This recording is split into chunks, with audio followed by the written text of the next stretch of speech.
feeling good like that, so what you gonna do? And I can't stop thinking about you, but what you gonna do? And you know I'm feeling good like that, so what you gonna do? And I can't stop thinking about you, but what you gonna do? What you gonna do?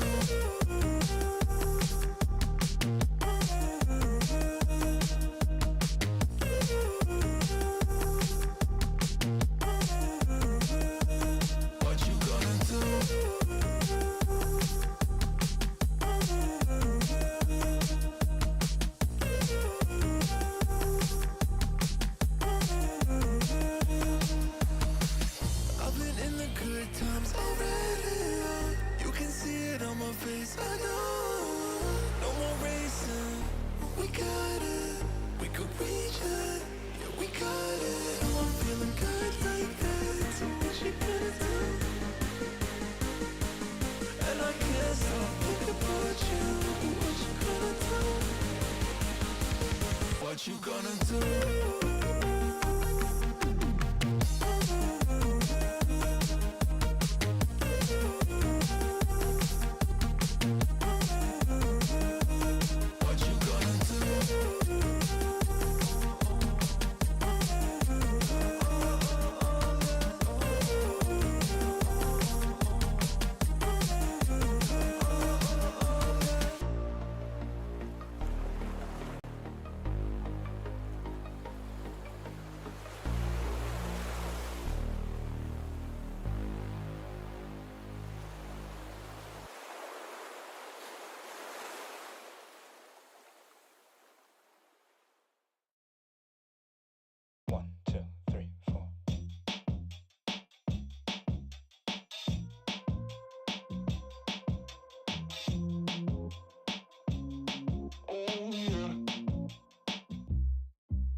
Just another one hit wonder, that's what everyone sees. Ain't it funny how you wanna be the best, but you can't even get up and get dressed? Wasted, face it. We're leading you into all the fun here for week number 5. It's NECC time as it's smack dab in the middle of the week as we got Rocket League up on the docket. I'm Hail Monkey Man in the booth alongside Bear Light, and we've been separated for what seems like a month and is and has been. But you guys have not been separated from the action as week to week NECC has been showcasing to you some awesome esports. Today is going to be no less than that, but the storylines, they're going to be wild here, Bears. We start off with a couple teams that desperately need a win. Yeah, that's right. When you march into week number 5 like we are here with NECC, the one thing that you're looking at is a team that can really get into get things going, and right now both of these teams are clearly ready to go. I know it's not been the best of times for either of these teams. Tulsa coming in 0-3 are the Hurricanes, and Rogers State here, the Hillcats 1-3. So both need some wins if they want a chance of hitting the playoffs, although their margins are still low. You keep playing regardless. You got to keep going. No matter what, you play out the season, you play out the entirety of the semester. Tulsa Hurricanes, they've only been able to acquire 4-game wins. Opposite of that against them on this pitch, it's 8-13. Rogers State has a bit of math that has to happen, but they can get themselves into a fall playoff position. But against their opponent right now, they've got to be able to do better than what they did in the spring, which I think went 1-6. They don't want to have a repeat there. You want to make sure that not only are you looking forward as well, in addition to that, not holding yourself to the same pain that may have happened last semester per se, but obviously you want to be able to get out to a good start to make sure that your confidence is rolling into the next week as well. We'll see which team can get that going here as we have hit the first minute. And a bit of a slower pace here as both teams looking to really settle in. Obviously, you know, you look for teams to be able to find that speed and get things going and be cohesive, especially at this level. There's an opportunity. It's off the crossbar, hangs there, and eventually we tapped in with a kiss. It's Kiss that'll give Rogers State the 1-0 lead. It's a peck on the face. Making sure that this one goes the rest of the way. It hit every single bar except the back, and eventually made its way through from the Hillcats, and that looked like it was an inevitability there, Bear, because they had been owning both sides of that back end from the Hurricanes. So Hillcats will strike pay dirt first as we go through our first minute and a half. Now you'll see Winter try to find JP there with that pass. Angel's back, last man back in an awkward spot, but the shot, not a whole lot of velocity, so they were able to manage that pretty easily. Try to get it over to JP, but nothing connecting off that sidewall. And when they dribble it down to the box, it's Rogers State ready for it. They'll be able to kind of collect things. Lewis change there from the sidewall as well. Off the ceiling they'll go, and an extra touch to the corner will get Angel pursuing here for Tulsa and the Hurricanes. Would definitely argue it's not their cleanest 2 minutes starting off, but obviously game one of a best of 7 means there's plenty of Rocket League left. Ton of Rocket League. We got a BO7, which means that this dance will be a long, long harmony. Ooh, I like that challenge. They're starting to realize that all the Hurricanes are actually very low and slow on both tank boost as well as just velocity overall. Angels is hoping for a connection. Winter will fill the gap. They can find this corner, and this is a breakaway moment. They've got to take advantage of this with as brief as the offense has been, really non-existent at this point in time. Tulsa has to find every single second that they're upfield and be able to capitalize. We're already over the midway mark here of game number 1. Seems like it's been sprinting by Bear because Rogers State has been laying it on. Yeah, when the ball kind of lays loose in the middle of the field for an extended period of time, it will definitely take off a little bit quicker than you're used to.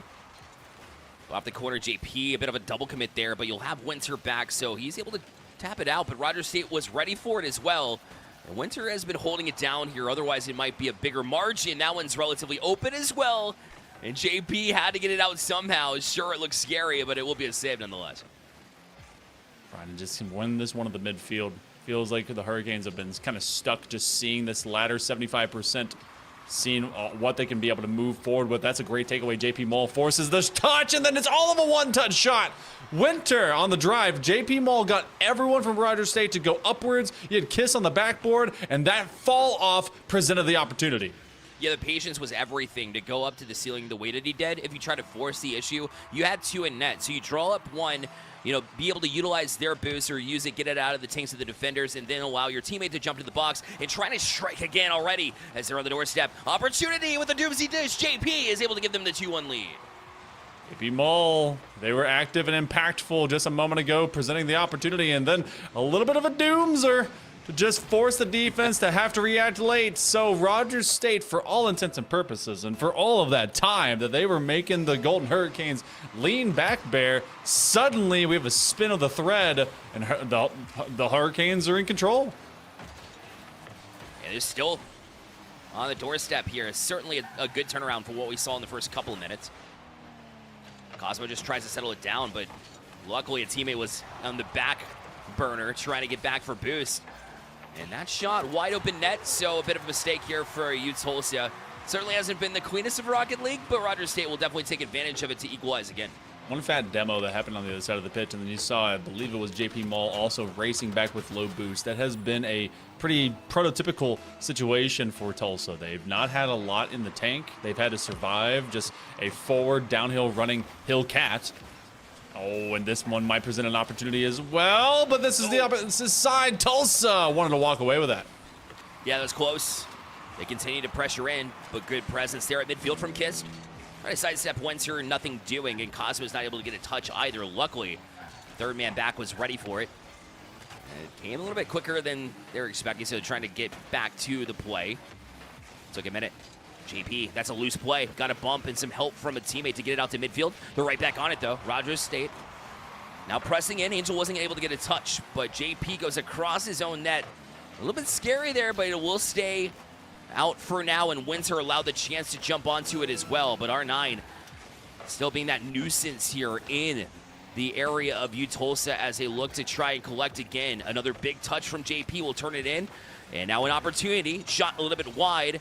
And Kiss was ready for the rebound as well as he dribbles it out, throws a great fake. Now looking for the bump as well. Winter has to collect himself. He's still in an awkward spot, and Cosmo will step up with just 10 seconds left to give Rogers State the lead. I've never seen a ball be so threatening going 3 miles an hour. What a collective of just recoil out of Winter, but Cosmo was not going to let all that effort go to waste. So Rogers State might have been able to seal this one up very late in game number 1. It's going to be a nail biter, but still, they just can't take control. Flip reset. Kiss navigates around 1. It's a chance. There's a full man commit upfield. They just have to put it on target, backboard style. Can they get a shot on? They do! Oh, and it will be taken away. Rogers State, the Hillcats narrowly take game 1. Oh man, Rogers State, you give it a little bit of a scare, especially the fans that are here to support you there, because that was, they give it a freebie, a double commit that you don't want to do, especially when you just took the lead, just got all that momentum on your side, almost threw it away. But luckily for them, it did not go. They could not find that answer. If you're U Tulsa, who, again, started out with the lead and then surrendered, but then was able to kind of march back. Rogers did the same. 6 shots on target from Cosmo Esports. A bit quieter, too. I know they had 2 goals, 2 saves, but certainly the well-rounded effort you're looking for in a game number 1. Yeah, really, when we kind of talk about Cosmo, doing a lot of the work, I think, off camera. That's something that whenever we see the highlight players, we're like, oh, look, this is going to be kind of the main guy. And then all of a sudden it's like, where were they? Okay, sure. But it was the put away shot opportunities that were presented by both Kiss as well as R93G. So see if that stays consistent. It was the Hillcats that came out very quick. That first, I think, 3+ minutes, that team looked fantastic. And you get to see the rosters now at the bottom of your screen as Tulsa Hurricanes with Winter, JP, and as well as Angels. I feel like they showed moments of greatness, but they have to find them more often. Yeah, exactly. Consistency is everything, and I talk about it just about every week. Has to be a 5-minute performance, and for them, there were some mistakes a little bit earlier, but both teams are really warming up, so you kind of can toss it out the window to some degree. The adjustments have been made. Obviously, it doesn't feel great to surrender that game number 1, but you just got to get back into game number 2. There are no red flags at the end of the day about this team, so just go in with a head of confidence. You should be just fine, especially the way that they played for the 3 minutes. Just extend that over the 5 minutes. I think they'll be perfectly fine. Hey, the only red flags right now being flown are Rogers State, and those are team colors. So they'll be just fine with continuing to run this one down. Look at the aptitude and the altitude. Immediately taken R93G with a follow-up after that set. Trying for another one. They put the dagger forward, but unable to puncture the defense at its final level as Tulsa Hurricanes do get pressured. Now, the key thing that they've got to do here, Bear, if they're going to survive these early barrages from the Hillcats, they've got to make sure that they tend to their boost because that was lacking in game 1. There's nothing worse than being stuck in your end. You don't have boost, and now somebody's going to spawn on your side too. A teammate kind of gets in your way as well. So looking to manage that a little bit better. Cosmic will have a full tank, and Winter did manage to get a touch there. Went ceiling high. I wasn't sure he was going to be able to reach to it. He does, but still Rogers State punches back. But a big clear there from Angel, but just basically surrendering possession, so no real value gained. Although JP Mole is now on it. Midfield presence. Big, tall car there in the midfield. Allow Angel to jump onto it as well, but he's not able to get a touch. Winter is. That's off the ceiling. That might be on target. But a great job for the third man. Back is Cosmo. We called his name plenty of times in game number 1. Here he is again with a couple of saves. Gotta watch out. Angel's trying to make that turn. Hurricanes have looked and found some key moments to zone play this one out. JP Mole, oh my gosh, he actually had a chance to just go and get that shot themselves. And when it came to turning the corner, they had it stuck on their fender. It's almost like it was magnetized just upon their hood. And now Rogers State has a chance to turn this right around. That's going to be maybe a kiss of death between 2 defenders. That's a wide open net. You see R93G, they don't have much in the tank, so they have to just scoop this one high, give their teammates a chance to get a look, and that becomes a succession of great touches to find this clear.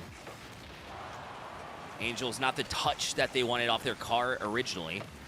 And that kind of surrendered it to Rogers State, but only temporarily. It's now a big 50-50, but they ran out of boost. And again, you get a little bit boost focused. You have to be able to stick on that ball, especially when a teammate, you can feel and sense them peeling off of it. And communication has to come into play there. So a bit of a miscue, but will it harm them? It's getting close. This will be off the back wall too. JP able to get it out to midfield, but it's right to Kist. Kist is going to send it right back in. Has boosted the tank and the double touch. A strong play from Kist to give Rogers State a 1-0 lead. So fluid, too. The way that this was picked up, I was thinking that they might not be able to get above it, but they made sure to keep boosting upwards and then just found that strike. They knew that that ball was going to come at a much more drastic angle from off of that crossbar. So fantastic follow from out of the Hillcats and Kiss, who's been pretty much involved in anything positive from out of the Hillcats. R93G wants to do so again. Swing and a miss for one defender, but 93G cannot find the next. Kist with a touch, looking for a teammate. They got one, actually. It's R3. Look to send it inwards. There's Cosmo now. On side, will pop it high. Guess with the touch, Rogers State has been slowly playing this one upwards, and they're going to beat the defense here. Nobody able to get a touch from you, Tulsa. And unfortunately, that pain from game number 1 might be bleeding to game number 2, Monkey. Yeah, this one, it's a bit difficult for everyone to kind of stay up under that backboard for a long time. You have one player that actually was up underneath it, another man that felt like they had to take a timing and go off of that board. So as soon as you make that one step, that single step, that's when the attacker knows that they can hit the go button. But this is going to drop in, and this is starting to feel eerily similar, just slightly different ways. It was off of the full commit from the crosshair. Yep, and Backman just wasn't prepared to be able to get over to it. Not sure if there's a bump on the backside, but either way, nobody prepared there on the Rogers State side. Not really a mistake you want to be giving up, especially when it felt like they had you, Tulsa, on the ropes to some degree, and so the Hurricanes allowed the chance to kind of settle in, take a deep breath, and maybe gain a little bit of momentum. And Kiss has taken a lot of time to try to get out of this defensive zone. At least he's able to flick past one, so that'll buy his teammates some time to rotate around. But still, Angel got a lot on that one. That was a lot of velocity for his awkward angle. Still high up in the air. Winter not able to get that touch, though, and Cosmo will clear at the length of the pitch, and Rogers State will finally be able to kind of settle in. They have an opportunity themselves, but Angels made a good read there. His anticipation will bail out Tulsa again. Trying to just punctuate something late term here in game number 2. Tulsa has been so, at least behind in terms of the initial gear, but when they eventually settle their feet in to gameplay, they start to threaten Rogers State. Can they do it again? Winters, shout out over to one of our chatters as well, Noe the Crab, noting that good old Winters does in fact have the crab on top of the hood. So seeing if a bit of extra love sends them the right direction. With 45 seconds approaching here, Bear, I mean, Rogers State can start to really elongate this pitch and just keep boomer ball going and keep it out of the hands of the Hurricanes. And Tulsa seems to be focused on their defensive play, which is perfectly fine. They need some offensive presence. Is this it? Going for blood. You saw the bump attempt there, but they're not able to get that touch on the defender. And with 30 seconds left, I think that was one of the better chances we've seen from Tulsa so far. There won't be very much more. With just 20 seconds left, Kiss is kind of pinned here in the corner. It bounces out to midfield. Cosmo, a big read to get it right back out, but it's into the hands of Winter. JP will toss it right back to Angels. The 1-2-3 punch tries the back wall. They're not able to get a touch. Right back down, JP can't. And a big touch out again from Rogers State. Winter will get the demo, needs to keep it up and can't. Rogers State will go up 2-0 here in the series. It's looking eerily similar and in not a good pattern if you are Tulsa, but Rogers State is going to keep this ball rolling a little bit flatter for the differential in their shots. 6 out of Rogers. They did what they had to do when it came from Kist, and that's pretty much all that was necessary to get the job done initially.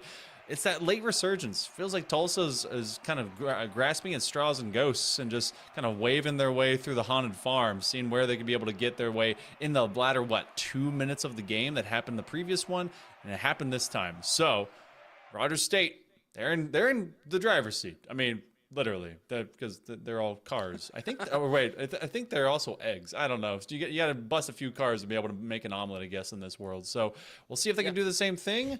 They just got to start a little quicker when it comes to the game. 100%. You know, even if it's remote controlled, there's still a driver at the end of the day, right? So they're a driver. They are in the driver's seat. They obviously being down 2-0 in the series, especially when you haven't been finding very many wins over the past couple of semesters, you want to be able to find those, especially when it gets this close. And it's not, you know, a one-off situation where where it has been blowouts here and there. It has been close games. It feels like week after week. It can get a little bit frustrating, but it comes down to, at the end of the day, how do we improve? And one of the ways to do that, maybe drop a kickoff play, change something up, right? At the end of the day, we haven't seen much physicality either. Some bump attempts, sure, on the solo plays. If you can increase some of that and throw in a couple of team plays here and there, I think, you know, that combination can go a long way for them to get a bigger start than they have. But it might be danger again, as Rogers State was on the doorstep early in this Game 3. It also is, this is that point in time in the game where I start wondering, okay, who's going to have the pop-off performance? Who has to really kind of show up? But both teams have really taken quarter of not having to have kind of an ace up their sleeve. Feels like Winter has been somewhat mechanical and definitely is the one running it down right now. So maybe get this player to just get confident and kind of let off the leash and see if they can do more, because JP Mull and Angels have combined very well along some of that goal line from the Hillcats. Winter's going to try and keep up the onslaught. This one is a completely different identity, as game number 3 is showing some life from the Hurricanes. They have been good, like all individually speaking. I think all 3 members have shown a lot of promise here in this series, like a lot of good moments shining. Just working together would be good, and we already saw an example of that potential a little bit earlier between JP and Winter, but it did not go. I think that this day Rocket League is about finding results. You got to find the goals. So that's what they'll work on. I know they were working on themselves defensively as well in the last game, but if they can put together that complete game end to end, they'll certainly be in a good spot. Not in a great spot here, as Kiss is able to just kind of step into place, bank it off the back wall, and tap it in. So Rogers State will go up 1-0. Unfortunately, you and I get the full witness as to exactly why this was an opportunity for Kiss. Kiss had actually just kind of knocked this one up and thought, all right, if I follow, maybe something will drop. It's the key thing that you do as an attacker just to finish your initial touch. All 3 players from out of the Hurricanes, the communication broke down, and they ended up in the same zone corner. Without a touch, it basically became a chance ball, and it was Kiss that took that opportunity. So, first 100 seconds, and we're left with the same way we've started the previous 2 games, with a 1-up here for the Hillcats. 1-3 on the season if you're just joining us as well. So Rogers State definitely feels good to get out to this 2-0 lead. They know that they're better than this as a team. Rogers State Red, a multi-team program at Rogers State, so you got a lot of that support from the other teams, from the coaches, all of that good stuff. So, you know, they're certainly liking what they're seeing so far, especially in this game number 3, where they're able to have a chance to really pull away and put the Hurricanes, you know, basically on their backs if they're able to win this game. Like the interception here by R93, taking that one at least away from where the Golden Hurricanes were starting to find at least a chance to kind of lob it to one another. Angels will come off the wall, and that means Kiss will rise up, and Kiss is starting to become a much more consistent factor right now for Rogers State. Another integration of R93 into the rotation, not just between his teammates, but between where Hurricanes are trying to find it. It feels like every single spot that Tulsa wants to go, Rogers State is already a step ahead. We're over the midway mark, but now no one is here. They're trying to be able to jam them down, whereas hoping that they'd find their way beyond Kiss, but Kiss just did not bat an eye. Oh, man, it is pinball of the defender. Feels super bad. I was just about to say how JP was the 3rd man back and played that wisely. He did, but that musty was sick from Kiss to put him in a good spot, and just more misfortune here from Tulsa, unfortunately. Well, sometimes you end up just having to toss it in nearby and see what the defense does. So 2-0 at 2 minutes to go. Golden Hurricanes need something. They need more than something. They need this. Winter. They're going to find that one dropping for the top. So Rogers State sees this one split in half. JP, that speed was everything. You know, we haven't seen a whole lot of execution in that terms. A lot of it has been like open opportunities where they've been able to find plays like that, but a quick strike exactly what they need. And that diagnosis and being able to settle things in that way will get them back within an arm's reach, but you can't help but sit here and say, hey, we did the same thing last game, weren't able to catch up. So you got to put that out of your mind. You got to be able to say this is a fresh game. You have a minute 45. That's the difference here, is they actually have some time to be able to get back, unless you got Rogers State about to punch in another one. A 1v1, very last level. Kiss to R93G. He's going to set up Kiss one more time. What a upfield swing that this has become, because Cosmo got involved as well. As soon as you think that Tulsa is at least dropping one near the bucket and seeing if they can tie this game up, there is a succession of possession from Rogers State. Now, Winters is going to try and play this one small ball. Kiss does not jump too early. Discipline is still here. That is just no power. Still, the handoff as every single Hillcat gets involved. R93G will give it the kiss of death. Yeah, that touch from Cosmo, and JP was rotating back, but the 3rd man, it feels like you have to commit at that point in time because you don't have any support. So that being said, they were low on boost. It's been a common theme. We even called it out in game 1, and it still exists here in this game number 3. That's just how good Rogers State has been at controlling the boost and making things especially difficult for Tulsa. Ooh, trying to get in their back in. There is a chance. There is time. There is just enough of an opportunity. In fact, because Kiss overcommitted there, they're trying to immediately just say, Sumimasen, my bad, my guys. R93G had actually made this back touch, and it was a bit too much power. So maybe there was a conversation between those two to be like, hey, you know what? Let's just calm down. And it's easier said than done. It feels like a statement that's like, yeah, okay, yeah, I can do that. until you're in the heat of the moment and you're like, maybe this isn't as easy as I thought. This one might be an easy one for Rogers State. JP still in an awkward spot. Winter somehow got back to manage that one. His second one. Huge couple of touches. Winter has been dynamic in this one, at least to give Tulsa a chance here.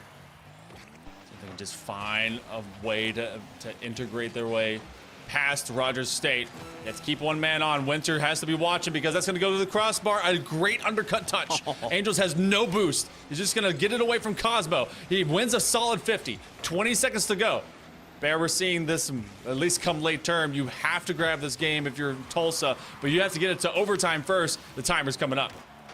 Angels trying to catch this one. We'll have boost in the tank. That's a rarity here. So they've got an opportunity out in front is Winter. Trying to be patient to try to get him on the bump play. Couldn't do it. Still has possession. Now goes towards the box, but can't punch it in. Rogers State will march up to match point as Tulsa falls short again. So close. You're going to look at all these games. You're going to see this series, and if it ends up as a 4-0, you're going to be like, wow, okay, this was close. But I feel like it's been decided in early time.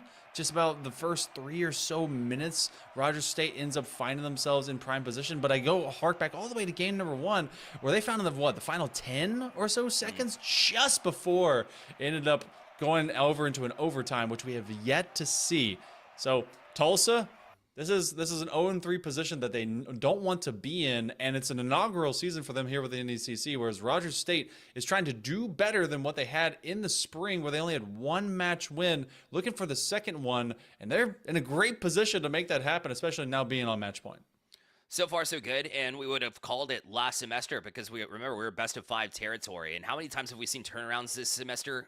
It's been crazy, Monkey. And so I will never count out Tulsa, especially in a situation where we've seen it. Number one, number two, the games have been extremely close. There's never been one that's outside of that 1 goal differential. It's been almost that close the entirety of the series. The way that they're able to answer one another. So look out for Tulsa to be able to give them a real challenge here, especially if Winter's able to keep playing that way, but then have some support, more importantly, from his teammates. If he gets a 3-man effort here, and then you still have Winter playing that way, then Tulsa has a chance. Otherwise, this one ends in 4. So we'll see what happens when we have this upcoming game number 4 and it starts.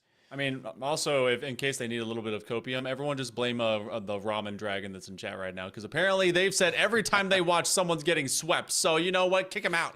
Don't really, actually. Love that you guys are supporting your programs. Make sure you get loud. Make sure you get rowdy. That's what exactly we want to see for NECC. So we're going to be moving into game number 4. It's going to be a very necessary point for them to start with early pressure. It felt like that game was so much the identity that we wanted to see, especially from Winter. They let him loose, and then it was just one key kick up. You had at least 2 separate times where they overcommitted into the same zone, and then just keeping with the play as Rogers State. Their connections from end to end on this pitch is full teamwork. You got to replicate that if you're Tulsa. Got to get back to it. And again, you got to have that support. I can't stress it enough. Winter felt like he was kind of standing on his head to really keep them close and into it. No disrespect. Of course, we've seen Tulsa play extremely well together. JP Knoll and Angel have been seen connecting in the past, and they're just like inches away from certain bump plays, for example. There was an opportunity late where Winter just couldn't quite find them, but that was all on Rogers State to really find positioning that works for them, both from a defensive standpoint, but also protecting themselves from the physicality that's been coming at them from Tulsa. Ooh, they're going to have to leap at this one. JP Mull was a key impact player in that first game to really start getting the Hurricanes into this series. Oh, looking for the cut and dash was Rogers State. So I want to see more of that. Angels will have to step back. Aiming for some corner boost as Spawn's on time. They're going to have the second man. It was a good idea, but they're just a little bit quicker on the side of the Hillcats. It was score inside the first minute. Set up again. You have that support. Kiss able to get up in front in the bump from Winter. Takes him right out of the play there defensively. Third man back. No chance at all. Wide open right side of the net. Perfectly placed shot. So everybody did well there for Rogers State. The Hillcats on top. Winter getting sent to the moon on that one. Did not put a good feel here for the Hurricanes. For Rogers State and these Hillcats, it just continues to be more of a day at the office, trying to take that wide outside angle. Then that is a double commit. Unfortunately, Angels can't get the pinch to move that one up this pitch, so they have to play this one slow. They do recover. That's a chance. JP Mull is they're going more physical. Haven't seen a lot of demos, seen some here and there. It's not been their main prerogative. Feels like some of that might create gaps that they might be able to capitalize on. Fantastic flip reset, but JP Mull sends it aside. Yeah, it's a good point. But the reason they haven't been able to get to it because they didn't have boost. Remember, the boost control was absolutely favoring Roger State for an extended period of time, and you can't chase him down if you don't have boost, and that seems to be the case. But Winter has been so good positionally. I mean, you continuously see him all over this pitch, and not in a dangerous way, not ball focused, just being right place, right time to be able to feed his teammates. But they got to be able to bail out of this one, and JP comes out with a strong arm play there. A demo almost fell into Roger State's hands, but Angels will get to it. Now opportunity arises, just trying to take that on target, but unfortunately did not get as much as he wanted to, and Kiss super quick as JP was lurking there. That was actually a very opportunistic demo onto Winter for Winter because they came back as a clear is coming in, and Roger State can't put away the shot. So, you know, sometimes you're like, all right, what do we do when it comes to a defensive or offensive demo? When you're on defense and you're demo swinging and then you're trying to make that counterplay, gotta, you know, remember you're putting a defender back in position. So Tulsa will run with that, still at a 1-0. This is about that point of the game where things start to break. Angels looking for a redirect. This is a loose ball. It goes high, and Angels, they won't be able to catch this one. No boost in the tank. You can tell he almost has lost his breathing a little bit because we've seen Angels be much better, but unfortunately the last couple of rounds have been whips, so he needs to be able to settle back in. Again, no harm done quite yet. Obviously, you're down 1-0, but plenty of time to get settled back in, so I don't fear for it by any means. You just got to be able to breathe. And that touch, hoping to get right back into it. Winter and JP will play back and forth. This should set up Angels. He is on this one. He's got a great pass to Winter, just out of his reach. Final connections are so tough when you're doing it in stride like that. Kiss is going to have a teammate in R93G. The pre-jump is nasty with it. There is a defender that's reading that as a very long telegraph play. And now, as it develops, it goes the other direction. JP Mull going to wait for the drop. He knows that he has one defender to have to beat, and Cosmo had plenty of space to have to work with. Winter will take it away. 80 seconds. Now on the clock, the Hillcats are in full control of this series. They've got a 1-0. That has been the pretty typical differential for every single game. Hurricanes, though, are within reach. Big save from out of JP Mull. Yeah, it's a clutch one, too. With a minute left, you can't be starting any more goals. But still, Kiss is on this one. Roger State looking to close out. That's a big miss, though. JP on it. Scott Winter. No defender. Hurricanes have equalized this game with just 55 seconds left. JP Mull, just one solid touch. I think that was beyond Cosmo. And finally, you see it break down. Roger State eventually had to give one up. Tulsa finding one late. 55 seconds to go. The last time that these two teams were tied in regulation, it was the final 10 seconds. A drop-down kisser. This one's hanging nearby as well. Hillcats primed to strike. Heating up. This does not feel like a 3-0-0. There's a good pass to Winter. Couldn't get around it to put it on target. It went well wide instead, and now Kiss has so much room to work with. Tries the back wall. Will bump JP as well, but they get him away. Cosmo demoed off of it. You still got R9 there. Almost got that touch as well. JP's got a pass as well. They challenge the back wall, but it's going to be met by Cosmo. Still here in this zone. Cosmo needs this touch and gets it. And right back on it to challenge JP on this as well. It goes up and down, and R9 will clear it out. Roger State with 9 seconds left, and they might have put the nail in the coffin. Go look at the tape from game one, and then tell me that this isn't the same. R93 making sure to finish the job. 9 seconds to go. One last kickoff. Every single game's been 1 point. Tulsa's going to see this one hurt if they cannot be able to come back.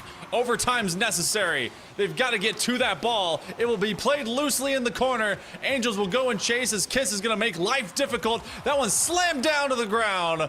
Roger State will 4-0 sweep. Hillcats on their game from game one on.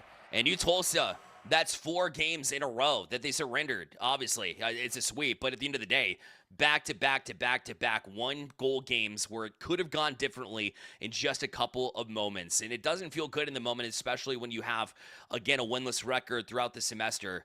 It just speaks wonders to how competitive this team is and how they can be. But to fall short, again, not a good feeling heading into the next week. So you can almost call it for their season this time around, but you have something to build off at the end of the day. You know how you feel when you're playing well. So I would suggest they go back to the drawing board and summon that same feeling and try to get that going throughout the entirety of the series, because they had some big moments, but all credit to Rogers State for being able to close this one out. The Hillcats were great.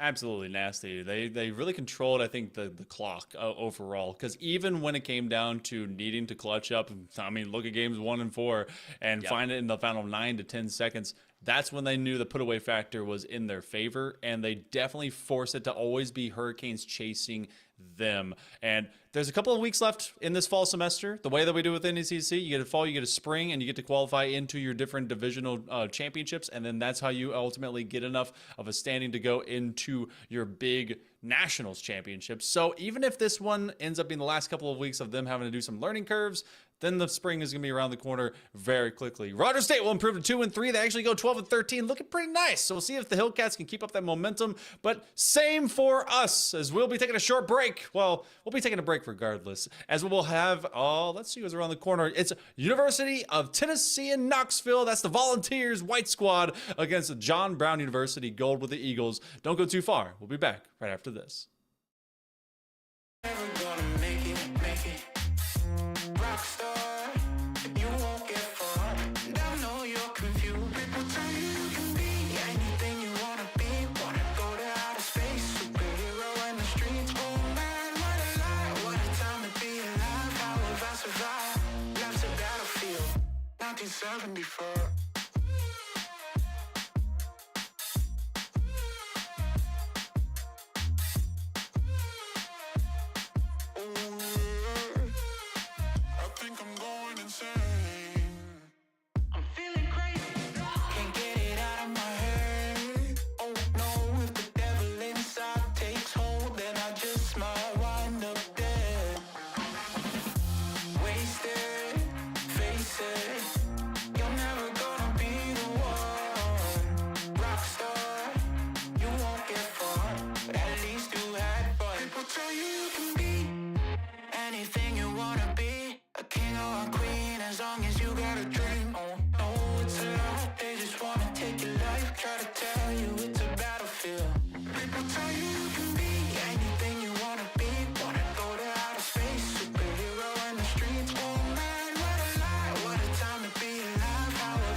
Baby, I just wanna be alone.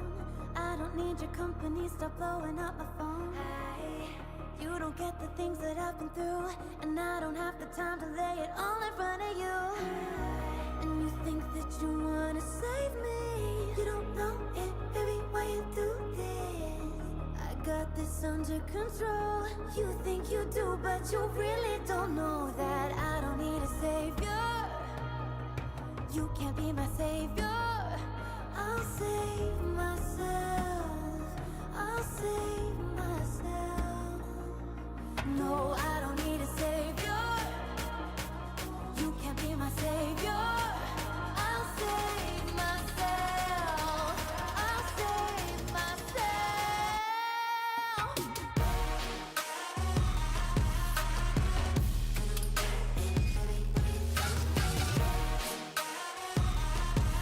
save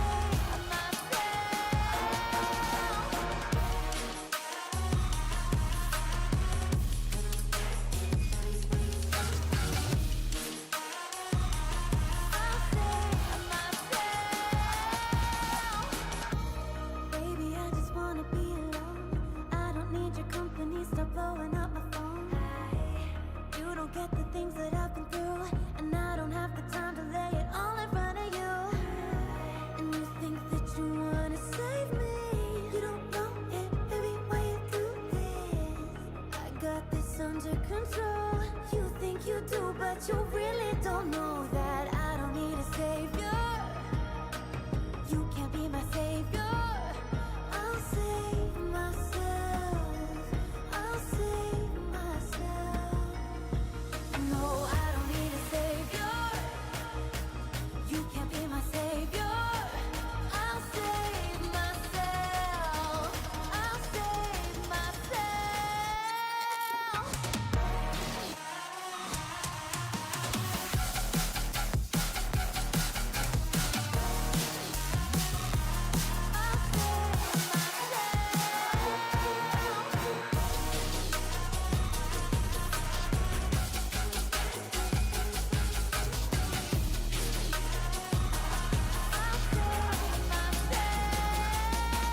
No, I don't need a savior. You can't be my savior. I'll save myself. I'll save myself.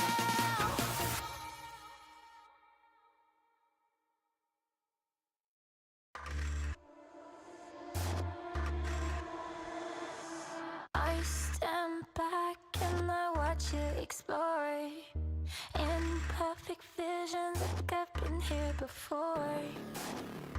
Falling faster, I try to ignore. I see you, I see you.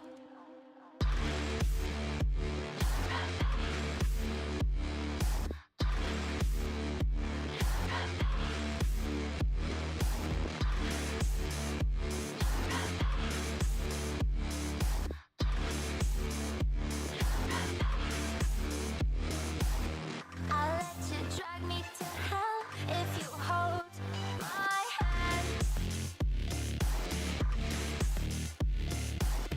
Tell me this is real and it will never end.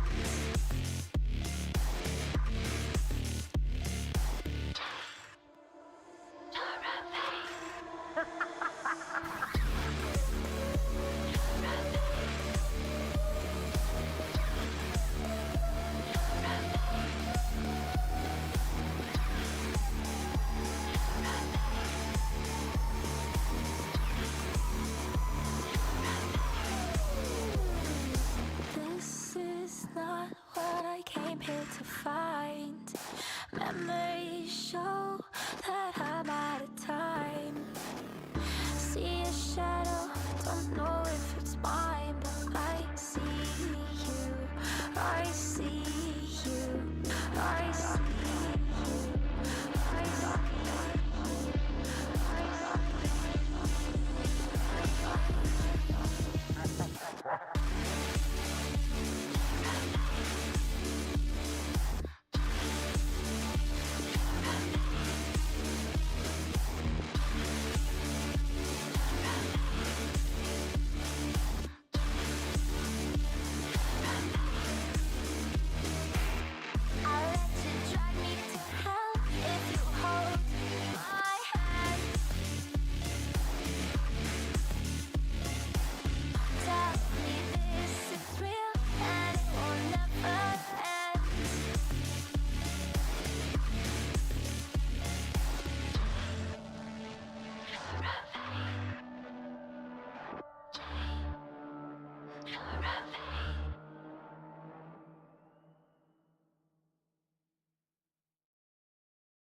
Way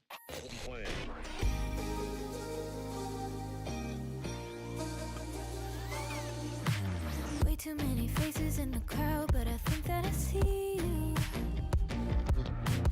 One too many days got me changing up the way that I need you. Now we're both at a bar, acting like it's not hard, trying to feel something different. Talk to somebody new, kinda wish it was you, kinda numb to the feeling. Now that you're gone, they say time should heal, but it's been too long. Couple months and I can't seem to move on. I can't seem to move on. I can't seem to. I can't seem to.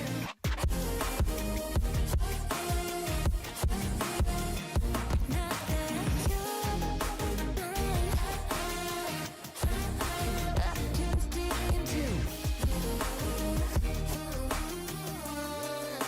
I can't seem to. Laying on my floor, thinking about all the things that we've been through. From 24/7 to pretending like I never met you. No, it's all for the best, 'cause I know we're a mess every time we're together. Going out of my mind, and I wish I could lie, tell you that it gets better.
Go on myself.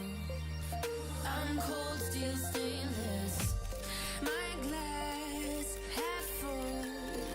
Always said don't suffer no fools. Serpents, daydream. I bite, you call me lovely. Got a sweet tooth. Gonna get the sugar from you. When they say I'm a machine gun, I take it as a compliment. Honey, you should know I can be a weapon.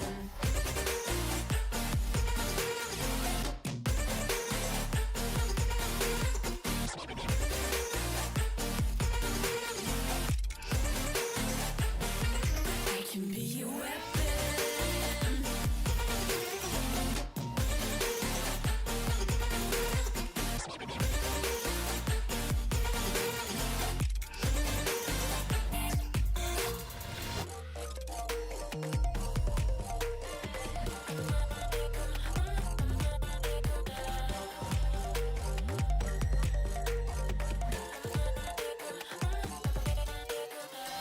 Come cold blood, selfish.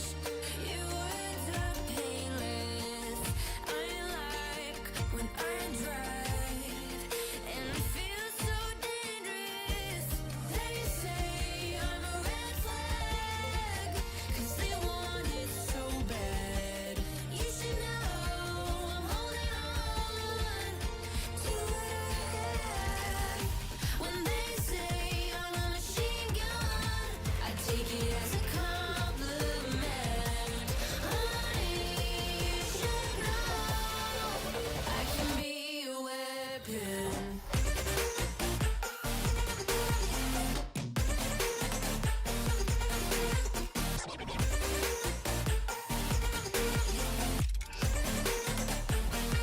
I can be a weapon.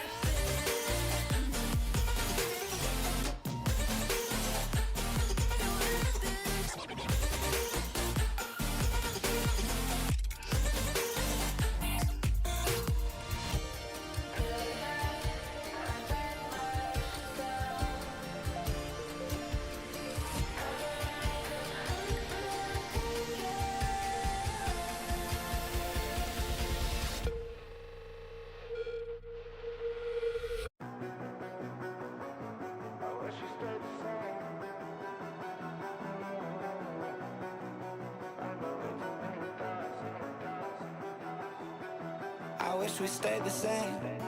I got way too many thoughts in my brain, but I got memories that run through my veins. Mhm. I'm not one to blame, but I could point out every way that you changed. Some things stay up while others go right down the drain. And lately we've been going down in flames. But if I'm honest, I get in my feels when I want you. Say you feel it too, I'll haunt you. Hold on till I'm lost in nirvana. But if I'm honest, I get in my feels when I want you. Say you feel it too, I'll haunt you. Hold on till I'm lost in nirvana. But if I'm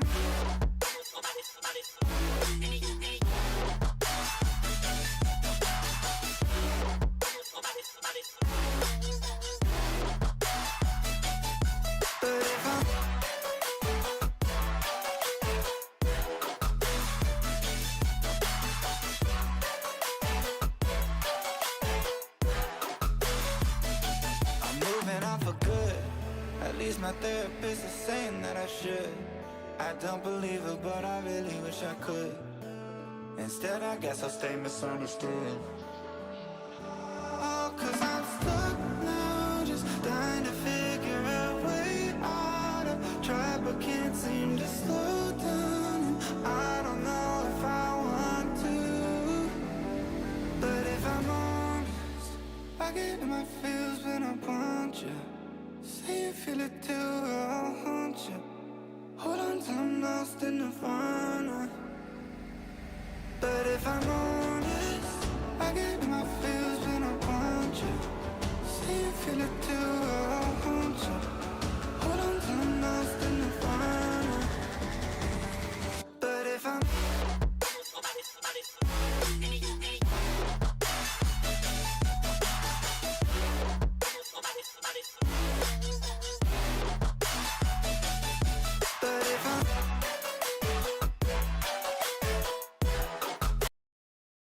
Oh, hello, gamers. Welcome on back here to NECC. It's a wild Wednesday, and all of you are here with us, which means we're here with you. So, welcome back.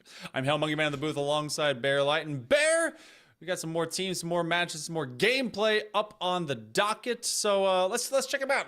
What we got coming in? A couple of unbeatens. All right, Division 5 about to pop off.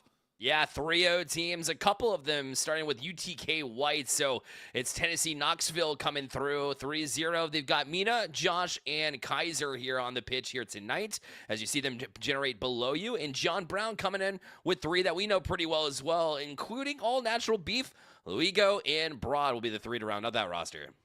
That's going to be a fun one. And speaking of all natural beef, make sure that you check out at least one of our couple of sponsors here for NECC, as made in Wisconsin, goes great with gaming. And of course, this is 14 mouthwatering flavors. That's Wenzel's Farm, legendary Wisconsin meat sticks from 1977. So, as we get into the Eagles versus the Vols from out of Knoxville, this is a beatdown process, Bear, because one team has to no longer be perfect. Another one will be controlling the South A Conference. So someone's got to be able to do it, and in recency, John Brown has been looking pretty decent. They do have one forfeit win under their belt, whereas UTK White has otherwise been getting the job done, but both teams 12-2 in overall game records. Yeah, that's impressive. So you'll see a lot of prowess from both of these teams, a lot of skill level in addition to that, but of course you want to be out for blood, because this could very easily be a rematch of playoffs, you know, as we see it coming. This could be like a prelude to what we're about to see in that, you know, division game, of course. So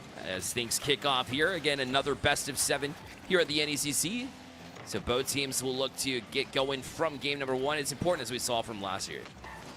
Both of these teams have seen just nearby, just been on the cusp of going to playoffs and finding themselves in good positions, trying to get there again this time around, falling around that 5th seed style for whenever they were going over into, I believe it was Nationals form. So see if UTK White be able to bring some first looks, but it's actually the Eagles of John Brown from out of Arkansas. They're right on that borderline between them and Oklahoma, but they're going to try and be just on the borderline of possibly scoring. UTK, though, will get it clear.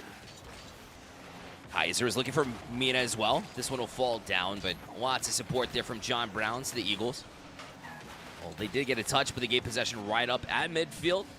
The natural beef will carry it out. Fake to flip reset, but Kaiser was not full and kind of glued to it as that one worked its way down the pitch. But a couple of better touch here from John Brown. That one did not hit ceiling, so it'll go all the way across the pitch from east to west. By the time Natural Beef got to it, it was cleared the distance of this pitch. But UTK now will find an open net here. So it looked a little bit compromising the other way, but it's Knoxville White that will get the first one on the board. This one's kind of a loose ball, and you see the immediate turn by a defender from John Brown. Broad was underneath that as he got that cut. It ended up creating a loose ball play that the Vols are able to pounce upon. So John Brown sees one go the other direction into their backyard, as UTK White might be able to find another one in a hurry. This will be a skip outwards, huge clear for John Brown. Yeah, and they've been the better of the two as far as the defensive zone not giving away possession, but they did, unfortunately, compromise a little bit of their positioning on that first goal. See if they can clean that up, make sure they're in the right spots, right time. All comes back to communication at the end of the day. As Beef took it skywards, was looking for that ceiling opportunity, but Kaiser is going to stand in the way of that dribble chance in addition to that. So no matter what they're throwing, UTK White has had an answer for it. Mina waited a little bit too long to get up to that one, had 46 boosts in the tank, waited way too long, but Kaiser will bail them out with a last-second save. I just set another one up. You see, I believe it's Luigo that already was jumping, so as you're airborne, you're not able to adjust very quickly, especially when you have to expend so much extra boost. Kaiser We'll jump forward. Ends up being in a cherry pick position. That was so clever. This is going to be an open net. Unfortunately, they see that one go off the face of the post. John Brown sweating it out and giving him a sigh of relief, but only momentarily because Mina brought it right back. It's 2-0. Bit of an awkward exchange there. First, of course, Mina missing the open net, although there were 2 back. But then instead of kind of hanging your head and being sad about it, why not get back out and take a shot? It was right in between the 2 defenders of John Brown. They couldn't decide who wanted to go for it. So unfortunate circumstance there for JB Ugold. John Brown might be able to get their way. It feels like they've navigated up this pitch about 80% or so. No true opportunities to really find their way beyond. And still, when they do, it's gone through the defense. All Natural Beef will be the finisher, but look at this ricochet. It started with Luigo from all the way to that backside wall, and it took Natural Beef on this crusher to get it past that last defender. Yeah, I don't think it was a pinch per se, but it did look like it had a lot of beef on it. So regardless, they'll take themselves being pulled back within 1 after that shot. And try to get settled in. A couple of unfortunate circumstances there for John Brown, looking to erase that. And All Natural Beef does get that touch originally. Good support there from Luigo as well, who's been in the right place. And that one might have even been on target had it not been for Mina to be able to clean that one up. Quick flick the other way to test the defense. But this time, John Brown will be right. He's still to the slot and still going to be answered here from John Brown. As Mina leaves it, shot will go far side, but easily detected there from Broad. He'll settle it down for John Brown. I get so scared for John Brown at times because whenever they see the attack coming, it feels like there's a little bit of a half-second delay just for some general reactions from a couple of players, just not trusting where some of those shots are lobbed on target. This one will be on target, and it goes off a defender. The second time that has happened in favor of the Eagles. UTK, they get it off the nose of one, and that goes right by Josh. Yeah, and Josh knew that you have to be up in making that challenge. Unfortunately, he was a little bit off the mark as far as his aim goes. So the right idea, just couldn't get anything to it. And both teams have really been testing the other's defense, and they have been successful in a couple of those moments. So really, I'm eyeballing who can solidify their defense just a little bit stronger to be able to get that edge that's needed here as this series goes on. 2 seconds to go. We've had only 1-goal games today on broadcast, Barrett. It's so strange. Everything has been so close, and yet we have one series that ended in 4-0. Will something similar be happening here? Ramen Dragon is in the chat, so obviously that might occur again. 35 seconds left. And when it's been this close late term in these games, the final score has come in the final 10 seconds. I wonder if that's going to happen again. Chance Luigo was right all the way. Mina's been good at anticipating some of the shots that are coming out, and instead of it having be an actual shot, why not defend it prior to not have to worry about it? There's Josh, no support there from his teammates. The guy just dribbled it aimlessly. It's still even here with 10 seconds left. They should be able to get past 1. They get past 2. Natural Beef, Luigo. Opportunity here developing from John Brown, but it's Muddy Josh that's able to tap it to the grounds, get it past 1, and overtime. You're in game number 1. First overtime of the night. See if they'll be able to go the distance, or if it ends pretty quickly. Goes beyond the average time frame of 7 seconds, so that means they've settled into that rotation. Looking to lock things down is All Natural Beef. See if they get beyond the defenders. They are testing the Volunteers. They were the first ones to score after John Brown poured it on early. Eagles trying to see if they can strike, put those talons down. Mina's next to touch. It's one Statue of Liberty play there, it looked like, as they kind of rotate on their car. Now there's numbers here for UTK White. The tap down to the top of the box, but Mina couldn't quite handle it. That'll be a loose play here, but Natural Beef ran out of boost. And Josh is going to be able to send it towards the John Brown, and again testing that defense. The last couple of sequences, John Brown's been good for it. There's another touch, going to challenge it. Broad got it to a teammate, shot taken, but well wide of the target to the right side. And now Kaiser from his back end. This will be Josh to play it forward. Electing to go around the 100 boost. He already had 32 in the tank. Trying to get to the ball a little bit quicker. Going to keep the possession here for UTK White. And a big save there from All Natural Beef. Had to ping it off the interior of his own post. Crazy ways to stay defensive, but they do so. All Natural Beef doing just enough. Trying to pre-flip their way to victory. Kaiser can't get a bump, can't get the ball. Have to leave it behind. So far, the settling has happened, so UTK White will see this one slowly start to encroach back on their half. Broad, a pass. It goes a bit too far and wide. They do steal that corner boost, and that will start to become a factor late term here against the Vols as John Brown University sees themselves backing on up. That could be another loose ball play that's punished them before, but it's going to be now the way they work upfield. Yeah, good 1, 2, 3. They faked it too and brought it down. But Mina was ready for it again.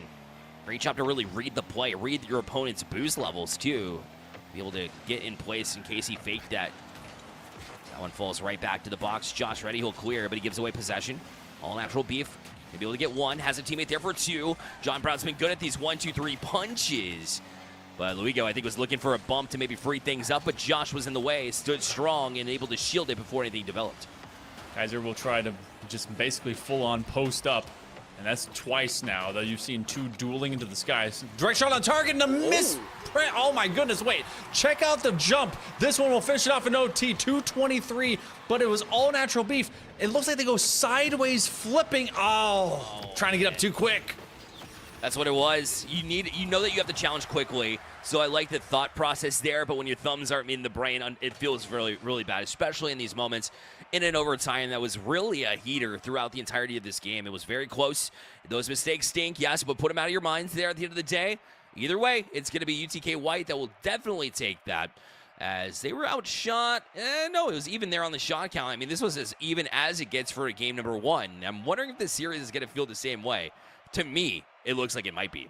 I mean, the only difference that we really get is the saves. You see a lot more accuracy, or maybe just a little bit more accuracy coming out of John Brown, and everything else, UTK is just kind of throwing it to the wall and forcing them to have to retract back. So there is some initial speed from out of the Eagles that the Volunteers had to answer, and then they immediately punish, and you feel for John Brown in that last second, especially for all natural beef. They were so impactful across that first game.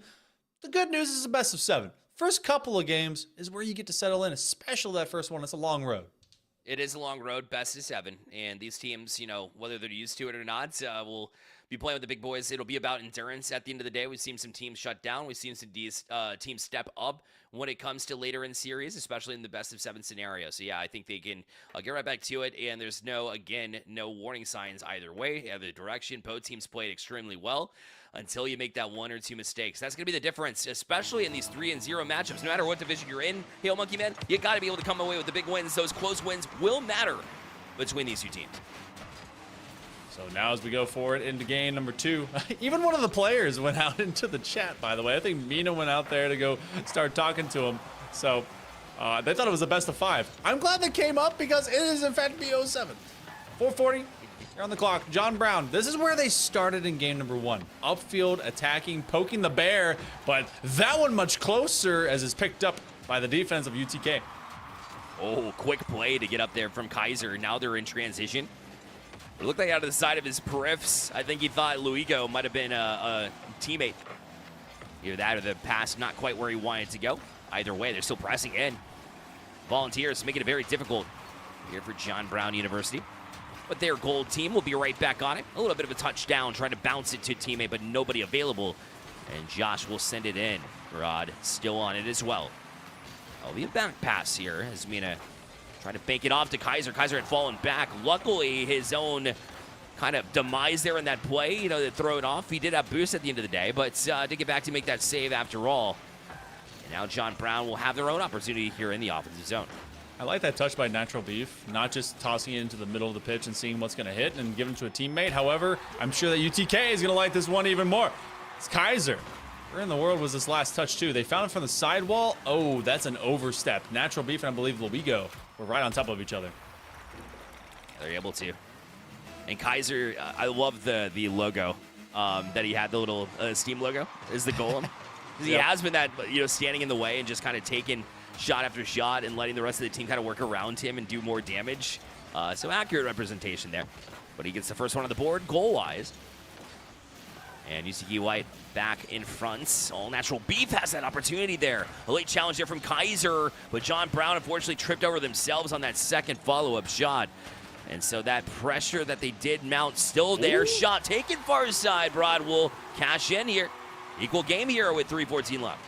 trying to play an exhausting style of perfection when they want to make these on-the-nose connections with one another. John Brown University has been their own worst enemy at times, especially with a couple of those connections both defensively and offensively. But when you're playing up to pace, sometimes what it becomes a glaring mistake, or at least an error for us, ends up was just part of an attempt on those plays. Trying to cut another one down. That's 2 in a row. No mistakes here. They double strike, and they take the lead. Call it Broadway. He's been owning that part of the pitch for the last 2 sequences. Right there, top of the box, right down the middle. You'll have to see it. John Brown University Gold needed to lock in, and they've done exactly that, as they've had back-to-back goals in a matter of, did the math, 11 seconds. Nice. And a Louis go. Trying to make it more here for John Brown University Gold. Where UTK has been threatening is midfield antics and just finding themselves in the clinch against the Eagles. This is going to drop on in. All Natural Beef will get theirs. And what in the world has gone on? This was the attack that we saw at the beginning of game number 1 that just kind of fell apart. But now as they take it straight into the jawline of the Volunteers, UTK does not have an answer. Yeah, solution simple. Mina has had time in the past defensively in order to catch that ball and then be able to kind of make a move. But that time around, when you play it a little bit looser because you think you have that time, it goes back to communication from UTK White that has to be there, because he just simply didn't. Beef was on him from the get-go. Bit of a miscue as Luigo and Beef touch it away from themselves. This one will bank off the backside of UTK White's end, and All Natural Beef is putting it right back into the box. Stud strong, and even got another touch to make it awkward here for UTK as Kaiser finally gets to it. Took some time. Be punched right back in. Josh looking to handle. We'll get the dribble bumped off of it immediately, but in support is Mina, with or without boost. I like the decision to stay into the play in order to keep it alive for UTK White and try to get it to midfield. But will it matter? Great passing play right to the top of the box again. Natural Beef will make it 4-1. 4 in a row. It was a nice touch and just sweeping the line. You see, I believe that was Luigo. No, another player just crossing over for the Eagles, forcing both of the defenders for UTK in that corner to just suffer at the hands of that bump. So good looks. I think that might have been actually Broad, but regardless, 4 right now, Bear. Well, it was such a close contest. They've now got a 3-point swing of differential. That's going to probably be able to carry them forward as long as they continue to keep UTK just locked in reverse. They've not been able to change that gear. Nice challenge here, but that's all of one. They've got to find the follow-up shot, and they just can't get in transition. John Brown avoiding that demo as well. They should be here on this challenge, but they're knocking on the doorstep. That one off the crossbar. So even that ball bounce luck that you're looking for, unfortunately, not there, at least not right now. If you're a UTK White fan, you're looking a little bit more cleaner play. Another pinch off the defender, but this will go all the way past midfield. Broad will need to handle it. Only gets as far as midfield as Kaiser being a nuisance again, being that golem we were talking about. As Luigo again plays 50-50 and things stall out, which is exactly what you like to see if you're John Brown. Air ball at this point, trying to just work this clock, and I believe that we might be guaranteed to, as that one rings off the crossbar, to not have a 4-0 sweep for the first time tonight. So UTK White feels like everything went wrong after goal number 2. John Brown, slapper, what a save from All Natural Beef. They are absolutely in position and just completely composed. The focus has returned to the Eagles. 100%. All Natural Beef. Another shot taken. That one defended away as well. Kaiser's even getting bullied as he's on his way down. It should be a good pass, though, and even still, man, John Brown University Gold locked in is an understatement. They have been on every single challenge. Even UTK White, who had challenges of their own, they just couldn't quite muster up enough here in this game number 2 to extend their series lead. Instead, it'll be dead even as we head into game number 3 after the John Brown University Gold win. All right, so we are guaranteed to have a game 5 regardless of what happens here, because BO7s be like that. John Brown, 9 shots. They nearly double up the output after what was a dead even ringer in a 2.5-minute OT against UTK in game number 1. Locked in. It's an overused phrase at this point, but it's true. And Kaiser had the one key goal that at least was able to force this into a thought process of, all right, are the Eagles kind of overcommitting? Are they starting to get in their own way? But they let speed and pace just dictate how that game was going to go. And even when those first couple of moments, they were on top of each other, the separation and be able to adapt throughout game number 2 there, Bear, it was shown that John Brown is not going away easily. It's a tale as time, and it's still going to work, regardless of what generation we are here in Rocket League.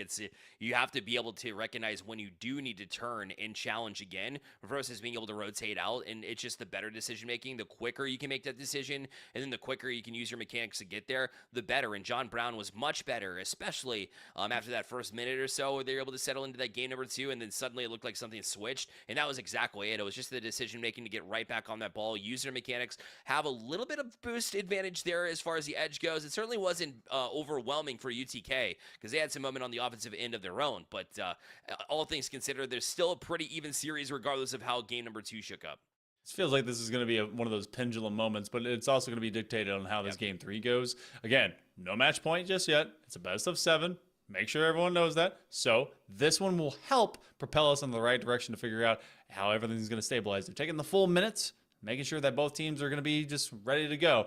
First 2 games of a best of 7 kind of matter the least. This one starts really helping us get some fingerprints, knowing who is going to be or what is going to be the identity of the totality of this series. And I feel like with the way that this has been so chippy between both squads, especially at midfield where so much of that contact has been success or famine, well, you got to win that line. Let's go. 5 minutes on the clock, game 3. Shout out Chippy. He's part of the production team here tonight and hanging out with us. Always a good time.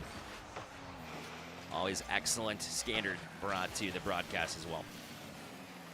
Speaking of broad, had an opportunity here early in this game. John Brown, if you're just joining us, with a big statement piece of a 4-1 win to even the series here, as UTK just couldn't quite find anything past a defense that looked so much stronger. Looked like a brick wall to try to get around in that last game, and looking to find something to build off of as UTK White tries to figure it all out. Quick, successive, as well as kind of obtuse. What's the other word? Acute passing play. There we go. I had to go through my geometry terms in a very quick remembering.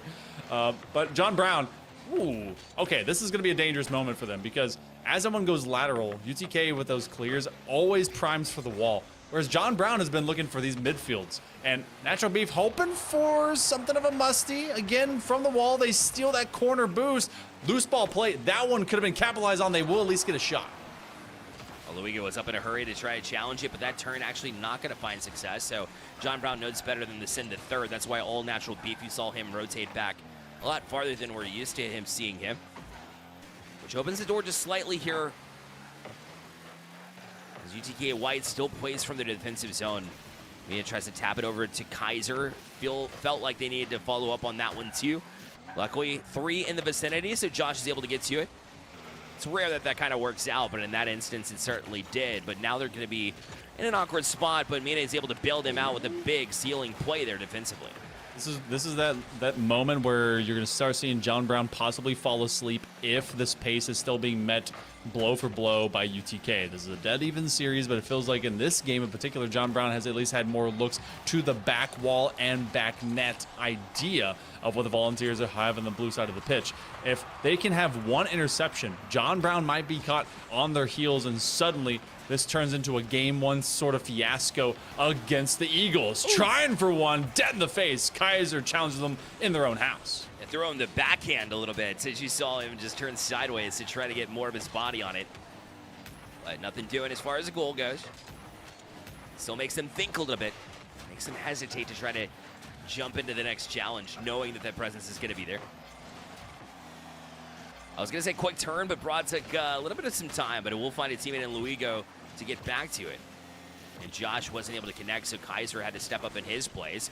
That'll put them out of position for just a second, but UTK White, at the end of the day, should be able to recover because they got boost in the tanks and a big demo to help out as well. Luigo is still being that nuisance. A couple of touches that just paused them, literally put the stop to them about midfield. Finally, they're able to punch through, but by the time they are, John Brown gets a big clear.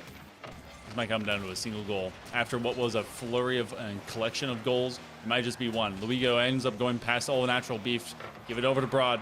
Broad hoping to slap that one like a pancake, but it's actually Mina that finds two. Might be able to get a third win on this, and Luigo's actually just playing as a nuisance. Unfortunately for him, they are used as a trampoline. Josh comes through, and UTK will muster up a goal. It's a good fake from Mina there originally. Luigo did a good job of tracking it, but you're still in that spot where you're kind of half in, half out for a 50-50. Josh recognized that and laid down the hammer. And a rocket of a shot will make it 1-0 and make it 2-0 now. Wide open chance. Kaiser's there as well, and suddenly the floodgates are opening here for UTK. It all just needed one. Oh, you see Luigo, he went straight over to that low footing of the wall, and as soon as you're there, if you're either not all the way up onto the wall or just off your wheels, you're basically caught, because that's going to bounce so fast. Happens to me all the time in ones. But UTK, they find a third! Where in the world does Blitzkrieg come from? It's very streaky, isn't it? One team will have multi in a row. John Brown had 4 of their own in the last game. UTK White says, we can do that as well. We're just waiting until the next game, so that way we don't have to fight back and play overtime. We'll just let you have one, then we'll bounce back. I say that jokingly. Of course, they didn't let them have it, all right? It's still a 3-0 lead. And Knoxville feeling pretty good, the Volunteers are in prime real estate here. A minute 12 left. Still time on the clock, yes, for John Brown. They did put goals back to back to back really quickly in the last one, so you can't call it, especially when they're putting on pressure like this. Anything but over, but still needing to be able to get the job done. We saw it happen for John Brown University, and now UTK seems like they're trying to bring a screamer right back to their face. Less than a minute to go as the Eagles want something. Even if you end up losing out this game, don't want to go without having a goal. It feels like you need a reminder, but that's going to be a bomb from downtown. Mina finds another one. That's 4, and that might as well erase this game from the Eagles. Yeah, you said pendulum, and you used the right terminology, because we're going back and back and forth in these games. So UTK White has all but solidified this game number 3. As we look forward in the series, we look for the implications of what this means, in the next game specifically. And for UTK White, it just means a head of steam as far as confidence goes. And for John Brown, a reset button to be able to jump back and do exactly what UTK White, honestly, frankly, did. After that game number 2 was over. And John Brown just looks for a goal for momentum purposes, if nothing else. And I'm not sure they'll find it with the way the defense of UTK White has been playing. We're going to try to challenge that statement, though, as it goes off the backside here. Shot taken, but Kaiser makes another big save, and UTK really making a statement piece of their own in this game.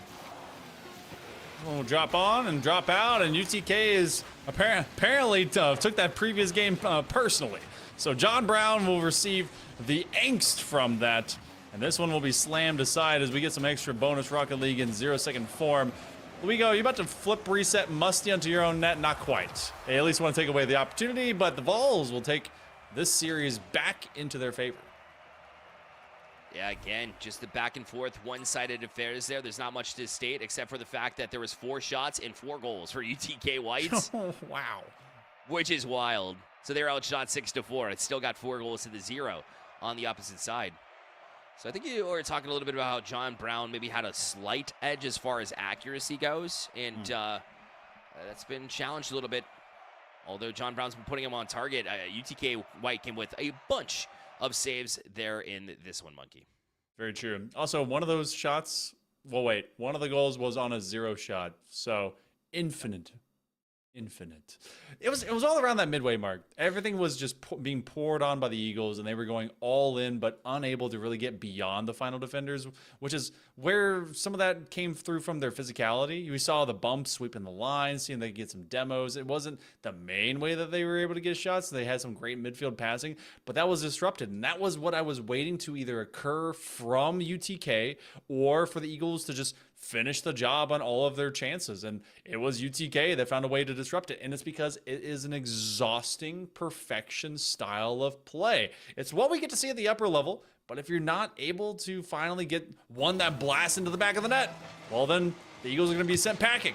So see themselves now dogging down, but not out. UTK, see if they get to match point here in game 4. Yeah, so both of these teams have taken a little bit of a beating in this game 4, brought to you by Blue Light. Gamers, your eyes are taking a beating out there. Luckily, Blue Light has you covered. Their premium blue light glasses keep you sharp, focused, and ready for victory without the eye strain. Level up your game and protect your vision. Check out Blue Light today, official eye care partner of the NECC. That is BYEBluelight.com. Again, BYEBluelight.com. And both of these teams are locking in right now. That was a close one, almost getting John Brown off the board and breaking that streak like we saw from UTK White. Yeah, they were almost saying bye to that ball, but it does not, in fact, leave the pitch as this continues to move forward. And UTK, it looks like they're trying to keep John Brown from establishing any long-term offenses by being physical and by being bullyish. Kaiser has done that a lot, looking for a chance to set it up over to his teammate. It's a long developing play, a double commit, as they will sweep back to the opposite side zone. First minute has already come to a close. Oh, the post. Fourth man will save John Brown. Still on it, though. Josh, great shot taken.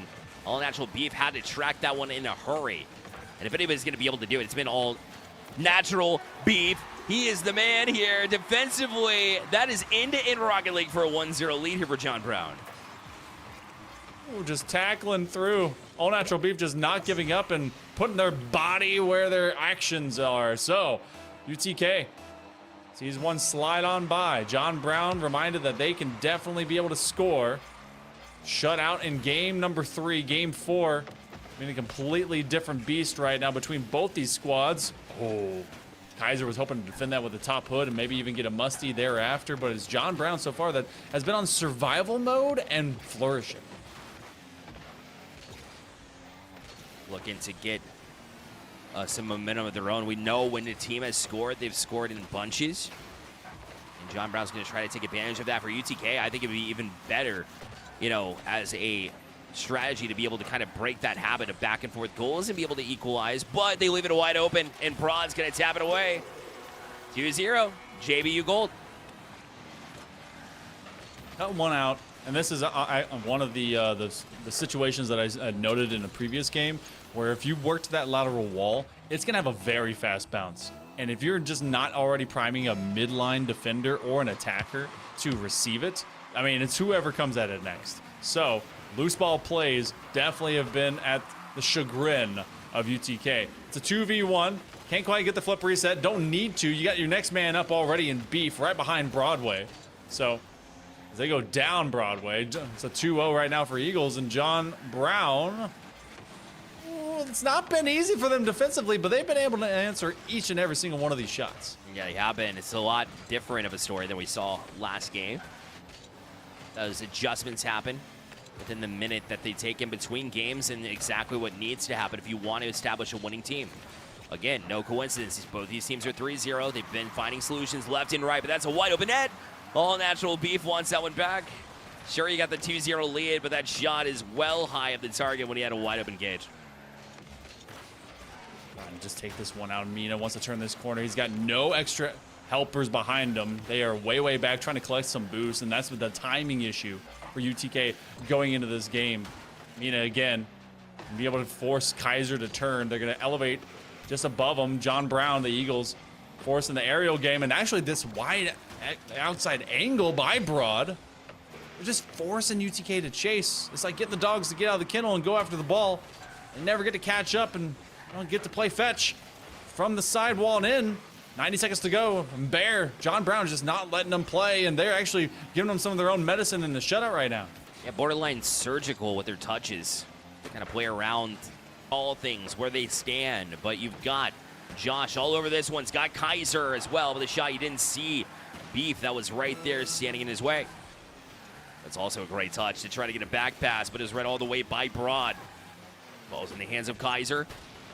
Now as they go end to end from east to west, Kaiser now on it himself will punch it out to midfield. This one will fall down to All Natural Beef. They try to kill time. It's in the end of Josh. The challenge, but a great job from Broad to stand tall. Time takes under 10 seconds left. A chance to end it as well with the shot. It'll go high. One last opportunity here for UTK in this game. It's going to be a rainbow coming back down. Punch off the back wall. Josh is on it. but he's got 3 members of John Brown tracking it, hitting it to the ground, and they will win game number 4 and bring us even to the series once more. 2-2-2. All right. We're coming down to the wire now. It can end in a game number 6, or we might be going the distance after what was a 4-0 sweep with every single game being 1 goal different. This one has definitely been who is ready now and who's trying to be existent throughout the entirety of the game. With 8 shots to the 5 from out of UTK. John Brown brought the pain train early, but it was Mina that was looking very, very, at least impactful for keeping up to speeds. I want to see if that connects with the rest of the team, because you and I have seen Kaiser pop off for that squad, and then Mina still be consistently available as an option, and just kind of erased them from the equation was John Brown. The Eagles, they got that 2-0, and then they just had to keep that wave of momentum beginning from out of the Volunteers. They got to be ready, though, because finding that 1 goal, finding that late-term pressure might give them a chance to launch pad game number 5 very quick. And I want to know and understand the dynamic of Josh there too. Had under 100 score. I know what score doesn't really matter in Rocket League, but it's still like a mental thing, because I thought he had a lot of great moments there. So it's up to the team to kind of rally behind him and be like, listen, we know we're doing more than the game's telling you right now, and we're still, every single game seems close. We're able to get a big victory, in that last game prior to. So let's just get back to what we're doing. We know we're being successful, but you can't do that when everybody's off the pitch. A double dim almost frees it up for John Brown. Luckily for UTK White, they keep it out of the net. Every smoke screen in the world, every Michael Bay dynamite moment just slammed into that preceding 5 seconds. And unfortunately for the Eagles, keeps them from scoring through, as UTK did get a defender in place. Josh has to give up on that next touch. Kaiser will not, though. That delay actually gave them a moment. Beef better be focused. It's going to be Josh with the next follow. I think Mina's going to be upwards. It is! And that's going to be the first one on the board. 47 seconds in. And Josh will get the assist right on cue. He's being able to push it off that back wall, realizing that All Natural Beef was the only one. If anybody's going to get back to it, it's going to be him, but he can't, because he wasn't on that back wall. It makes it difficult to read it, no matter how in place you think you might be, so they'll take advantage of it as UTK White, the Volunteers. They're volunteering. Try to get one back here. Beef all the way to the ceiling, gets past Josh. Didn't get a touch from Luigo, but he tries to get out and get the ball. I'm still making it difficult there. And Beef was eyeballing Luigo. It'll still go into his hands. He'll keep possession. A touch across, far side of the box. Off the back wall now. Broad has the opportunity to punch it down himself. It'll fall back into their hands again. UTK White's not been very organized when it comes to trying to get it out this defensive end. But John Brown's tripping over themselves, allowing UTK to still have an opportunity to clear. There's a big one from Josh. Feels like this is the moment when John Brown starts to really be a dangerous team, is when they are on top of themselves. Tough to predict, tough to read. Flip reset, got it past 1. Last man, Broad. We're tied at 1. I was telling you about him. John Brown is so tough to read him in these moments. And Luigo, that one touch there late to get past Josh, the flip reset, was everything to them. And knowing that a teammate's there to be able to do enough on that ball to get it across was huge. All set up by your teammate. And now we're squared away here in this game number 5. Not surprised the way these games have been going, but look at them charging in. It's Kaiser this time, and UTK White grab that lead. Great focus from out of UTK. They're not getting shaken. This seems like it's going to be who has the ball last style of game. UTK, the great dive and dash to just dish it over to John Brown. They get 1 goal, and then 5 seconds and less. Find an answer from out of UTK. Chip shot. Josh goes flying. They do it again. Oh, it's Mina that holds their nerve. Yeah, you were. Right place, right time, standing tall. Letting nothing get to your mental at this point. Having to be strong throughout the rest of the series. It's going to be this close no matter what, it feels like. No punch away. Josh wanted to get on this one in a hurry. Luigo put it in the exact right spot to make sure he couldn't. And a lot of boost out of the tank, and it's stolen as well. And both Mina still at 50% boost. Kaiser's got none. He's got to get up and get this touch. He does, but they're still in trouble because of this. Now, another pass, but Broad did not have a teammate. Luigo eventually gets to it, Shot going to be up that post, though. UTK is struggling to get this ball out. Another pinch will challenge, but a bigger save there from Josh. Still not out of harm's way. Another shot as they're low on boost. Has Josh done enough at this point in time to get it out? No, it's John Brown still cooking here at this point in time as they float a high one, and finally, Josh, a big clear to an open corner. You know, with the chance to maybe make all those efforts just feel fruitless. Josh was left airborne, had to get it off his nose, or else that one was going to be a tying goal. Less than 2 minutes to go. You got to get tied at 2 if you're the Eagles. Luigo sets it to the wall, and they force one man to buck up. So that's going to be Josh that kind of stays out for a little bit longer. Still, that actually presents UTK with an opportunity. Got to be very concerted about where you bring this next possession. Oh, Luigo trying to make a pinch play happen. But 90 seconds, it has been helter-skelter and breakneck speed. The smoke screen, and that will be the one that ties us up. Yeah, you knew the dam was going to break here at some point in time. It was just so much pressure from John Brown, and, you know, they were struggling to get it out there, and Josh had no choice. There was no way to really position your car to not squeak out a rebound, a large one there, and the eyes got really big from the Eagles as they're able to punch that one away and get to even ground here at 2. Another big opportunity, but Josh up in this one. This square ground is familiar territory. A big miss, though. Luigo actually was just heading back towards his own end, so he'll just allow Beef to jump on it instead. So not really that big of a mishap here. Luigo able to kind of make up the difference, but out a boost on that next challenge. And we're stagnant. Monkey Man, this is exactly the series we expected in a battle between the undefeateds. Tied at 2, both in this game and in the series. Open to find their way into match point. Rio across both as they're aiming to be the top of the division. Oh, all natural Beef. They get a demo. Broad is going to find one in concert with them. This harmony is starting to be a little bit chaotic. John Brown is putting UTK into the spin cycle. Go to each separate corner. Mina will step back. Apprehension means that there's no one skyward. Missing an opportunity like that. John Brown had him dead to rights. Yeah, they did, and they were lucking out if you're UTK White. Now you have an opportunity on the other ends as Kaiser was looking to go low, but Beef was able to meet him where he stood. Josh up, got above it a little bit. Now Mina was trying to catch it. This is going to be awkward for them. Rainbow down, but a good read from Kaiser. Now that'll leave Beef in an awkward spot, and Kaiser tries to go far side, but gonna go well wide. 3 seconds left, end-to-end Rocket League. This one up high. Opportunity, but killed down to the ground. Overtime in game number 5.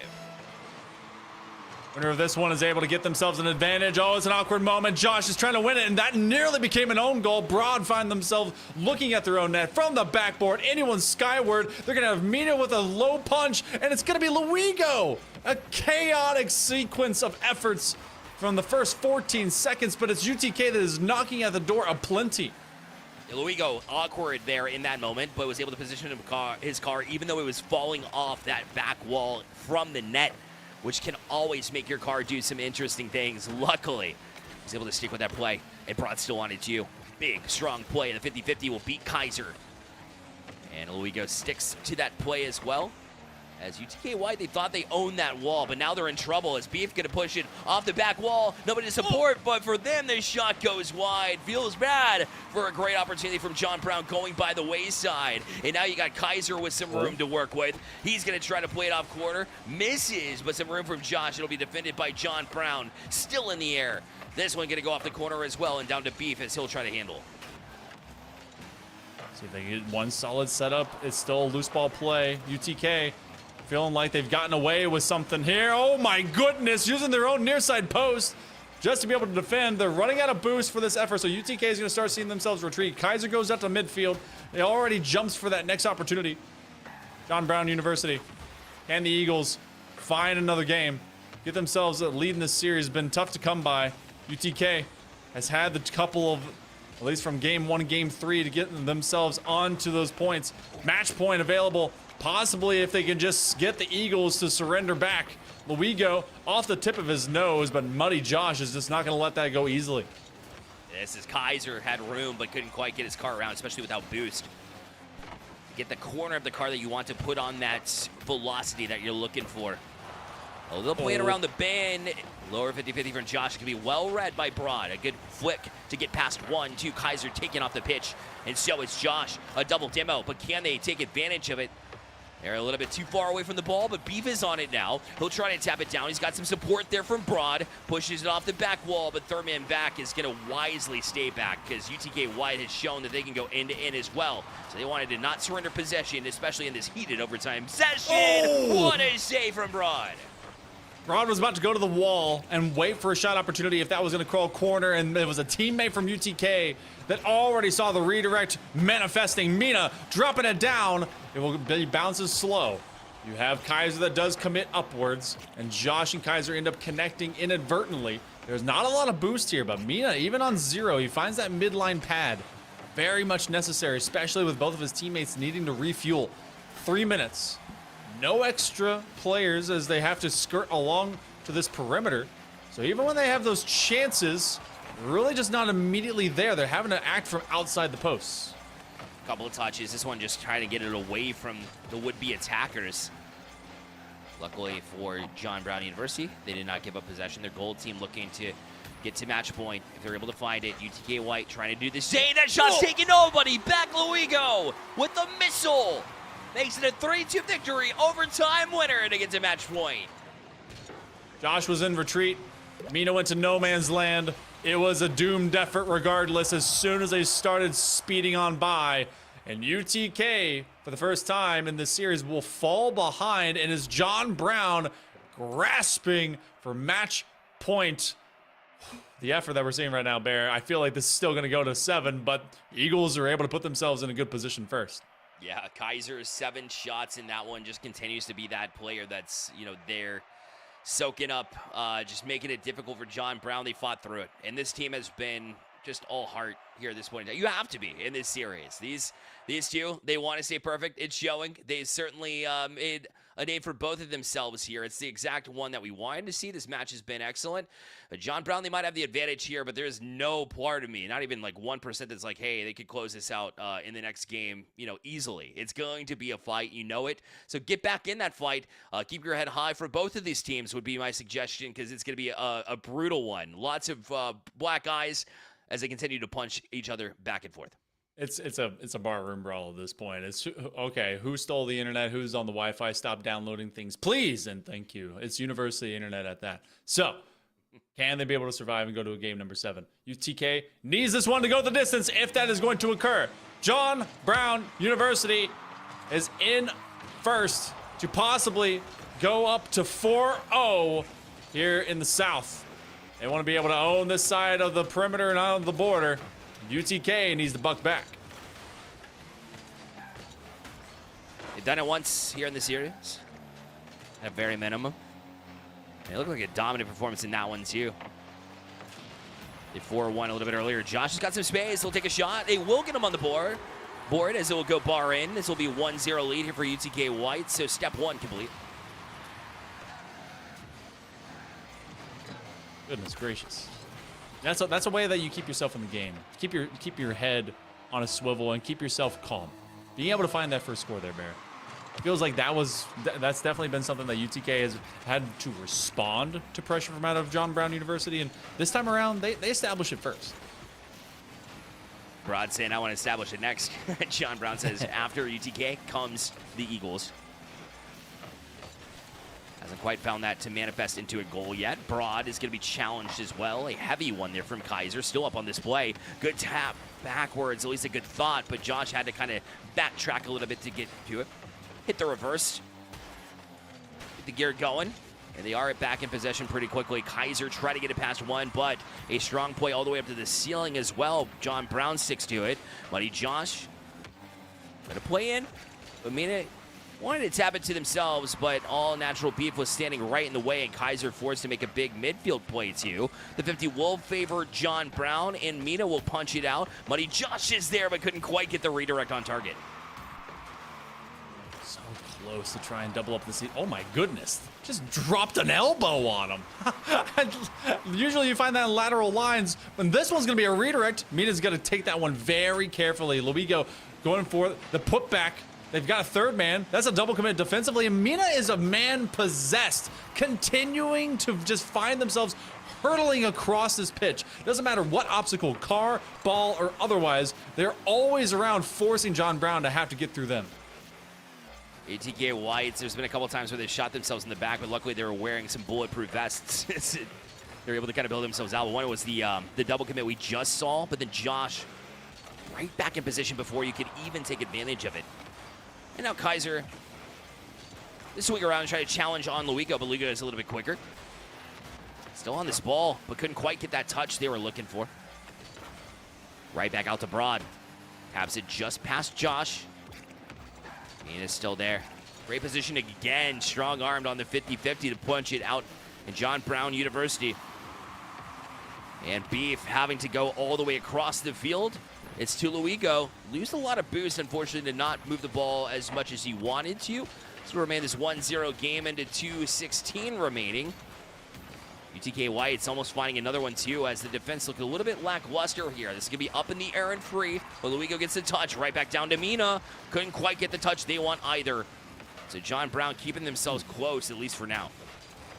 Oh, wow. Josh put themselves on an island and hoping that they could turn this one into gold. Fortunate for the Eagles, they've not been able to find their way out without it being muddied by UTK. It's been a rough go for them, but just good for UTK as every single touch is coming at a premium. Gonna be a 50-50 duel there between Beef and Mina. Those two players have really found some value here for their squad. With 90 seconds approaching, Mina's gonna continue to batter, and that one is a mistake. They wanted to have the quick one touch, maybe send that one towards the wall, but unfortunately for the Eagles, that goes right into their own net. Yeah, that one was off target.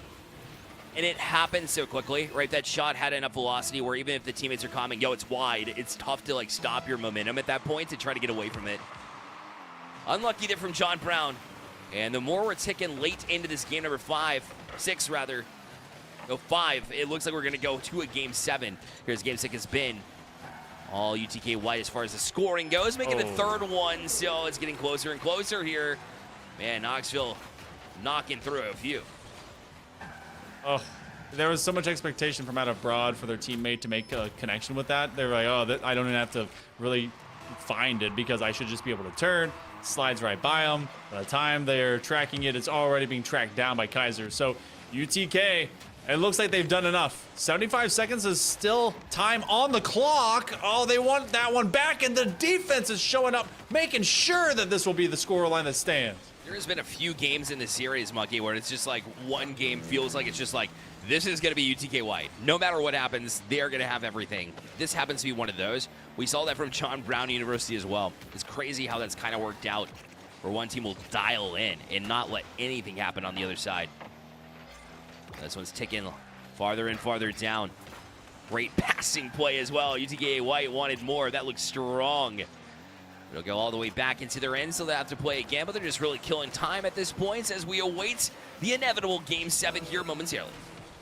Who knew? I mean, I guess we knew. We've seen some great Rocket League tonight. Honestly, Yes, Division 4 and Division 5 has shown up. This is the first time that we've gotten to this season, by the way, to see any Division 5 matchups. So I'm glad that everyone has definitely come to play. 15 seconds left to go. Well, ladies and gentlemen, it was a best of 7, then a 5, then a 3. Now it'll come down to a single game. John Brown University, Gold Eagles, and UTK White Volunteers. Who's going to stay perfect on the season? UTK will send us the distance. They're going to have one last chance. There was only 2 shots from John Brown. That's wild. That is wild. Yeah, I mean, it's not anything that we've seen. In UTK White, it was business as usual. I mean, they had 8 shots, which is right where both teams have been the entirety of the series. Nobody's hit above 10. Nobody's been below 5. So that definitely stands out big time. Another thing that stands out, of course, goals all the way across the board for UTK White. You know how deadly that can be, spreading out the love, plus 2 assists to those. So they're really teaming up and making these team plays develop quicker than maybe John Brown was reading in that game. All Natural Beef has been trying to build him out. 4 saves in that game, but you want to be able to kind of get it done on the scoreboard, and the last thing you want to do is give away momentum to your opponents, especially going into a game number 7. It also feels strange to see Broad on the bottom end of that stat sheet with 68 points. That is not the Broad that we got to see through all those other games from out of John Brown. So there's going to be a pep talk. There's going to be just conversations for everyone to keep it cool. This is also the first time that it's gone this deep for both teams. They did go to a game 6, I believe, both in week number 3 and 4 for each of these programs. So with UTK White now acquiring that coveted third, they both are on match point. You go into game number 7, less than 5 minutes now. Someone's going to be perfect after this one. Let's see how it goes. Both of these teams have been matching their others' energy, and for me, Broad, it remains that same story that we saw from Josh whenever he had a game where he disappeared. He popped right back in. He got MVP this past game. So we can see the same from Broad. I'm expecting a big game and a bounce-back game here from Broad here, which is a good thing here for John Brown University, but you have to be able to make sure you get a little bit more than this. You want to be able to defend. They're able to make a big save here, and Kaiser's still going to try to make it difficult, but Luigo going to build him out. A good pass back down, has a teammate there too, but a great touch away again from Beef. He had 4 saves in the last one, still coming up big on the defensive side in Game 7. This is feeling like Furia, man. Every single play is just so close to that back. Let's just call it the 5th of this pitch. Planning to play vertical right on top of your goal line and not knowing if you can ever get this ball out. And UTK White forcing the Eagles to sweat. So in the first minute of play, everything has been on orange grass and everything has been challenged. Josh is on top of him. Mina with the follow-up. Is Kaiser coming up? You betcha. But he's got nothing. This is on target. Josh has to retreat. And unfortunately put away from himself there. Luckily for him, John Brown University Gold just out of their reach. So even without boost, they're able to jump onto it themselves. Mina, no boost, but had the follow-up as well. But they're just going to go wide. And a demo allows Luigi to step on it. Did not know that Josh was there, but luckily the shadow falls a little bit short. He gets a flip reset. Wants to bring it back down to his body, but by the time he does, will be met by Mina. Luigo now back on it, leaves it for a teammate. Shots there, it breaks through, and guess who? Broad will get the first one on the board in Game 7. Hit the broad side of this near side post, and great extra effort by Luigo just to challenge up against Kaiser. And that ball was skimming across the pipeline. It was at the furthest point of that net just before it actually had to hit the arch. So, John Brown, from all that initial pressure, they see themselves now in at least the first 2-minute lead. Josh and company, UTK, I see this one as a point of frustration. Broad bounce back. Definitely, especially when you ride in with all that momentum. The last thing you want to do is surrender the first goal and give it right to John Brown University Gold, but that's where we're at. The Kaiser's got space. 1v1, 2v1. Now a great passing play. Able to beat the last defender. UTK White will equalize. Waiting for that premium moment when eventually the defender would have to cut over to them. That is all natural beef. Find themselves cut up as Kaiser read his eyes through the windshield and gave it straight to his teammate. Tied at 1. The dam is open. The ice is broken. And everyone is now starting to find their scores. John Brown University needs to make sure they stabilize UTK White. They want to run it up. They sure do. Kaiser, they're out for blood. Looking for that physicality. It's going to go up, down. But UTK Whites wanted to backtrack a little bit. They know how fast that John Brown can get down the pitch. That's why they turned. And really, they could have stayed put in that 50-50 that went ceiling and down. Had the opportunity, but it lays here. Josh just wanting to bait them in a little bit. Trying to get Kaiser on it, but Kaiser wasn't able to beat. Kaiser was able to get past them and past towards that end, but it kind of just careens around that end of the field right back into John Brown territory. Loose ball play, and very patient was Luigo. They saw someone screaming at him from that near side board, so decidedly, he's like, all right, I cannot go after this immediately. 1:45 on the clock. Would you believe it? Game number 7 with the potential for an overtime right around the corner. Miscomm right there. And that will actually cut out the shot opportunity for the Volunteers. Kaiser being dueled. But it's Eagles that aren't exactly sweating it out. This one's going to come out. Natural Beef is going to be on the backboard. You have 2 that are back there. Their defense is standing strong, but they need to escape. And they do. And it's lots of numbers, too, but the shot went well high. Kaiser allowed to get to it. Midfield gets first touch. Try to set it up. Went a little bit farther away from his teammate than he wanted to and didn't get quite on target. But Mina's going to tap it down. Thought he could try to beat Josh as he was barreling through. Broad did not get the flip reset on this one. Again, that end-to-end Rocket League. This is what UTK was kind of timid of a little bit, as John Brown was able to make quick work down the field, but did not find the goal. Still Broad on it. Back out, Luigo trying to hand it off to a teammate. He'll grab the 100 boost. In fact, he said, I get the boost, I get the ball. I'll wait for it, try to send it to a teammate. Flip reset will put his at 1. Kaiser with just all the boost in his tank to be able to fight that one away as well. Last man on the island is Broad. They showed up in this game when they needed him the most, and that's going to be Kaiser that will do it the other way.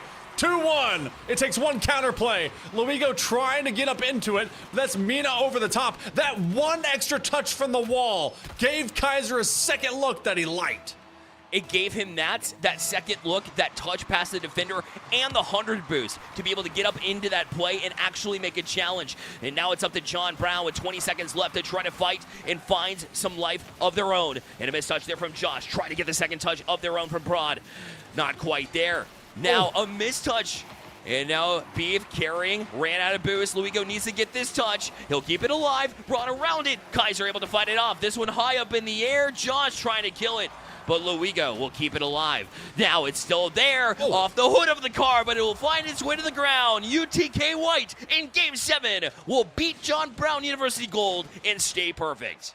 They held the lead in this series up until it was match point. John Brown was able to get it first, and then they came through games 6 and 7 to take down the Eagles. They will be at 4-0 in their first Game 7 of the season here through the first 5 weeks of the fall for NECC. Wow. Okay, so there is some fight in this this South A division. This is wild between these two squads. And give some love over to the Eagles. They absolutely were keeping in stride with UTK, but it's that finishing form that really paid off. Exactly. I mean, in that Game 6, it goes without saying that one-sided affair that they tilted in their fashion got the momentum, but the Eagles were able to kind of answer back there in a way, making them nervous and get that first goal of game number 7. And still UTK said, no, we've got the clutch gene. We're going to go right back into it and make it difficult. And they did a great job throughout the entirety of the series to fight as well. It's a 3-0 that we were looking for, 3-0 of the 3-0 battle. And that fight, it was a brawl. You talked about it. They added it to the bar. But one last punch was able to put them away, man. Well, we got to see the battle of the unbeatens to see who would stay perfect. We're going to go to the opposite side of the spectrum after this short break. We're going to be bringing out the East A division of Division 5 between Queens and Ottawa. You don't want to miss it. More NECC right after this.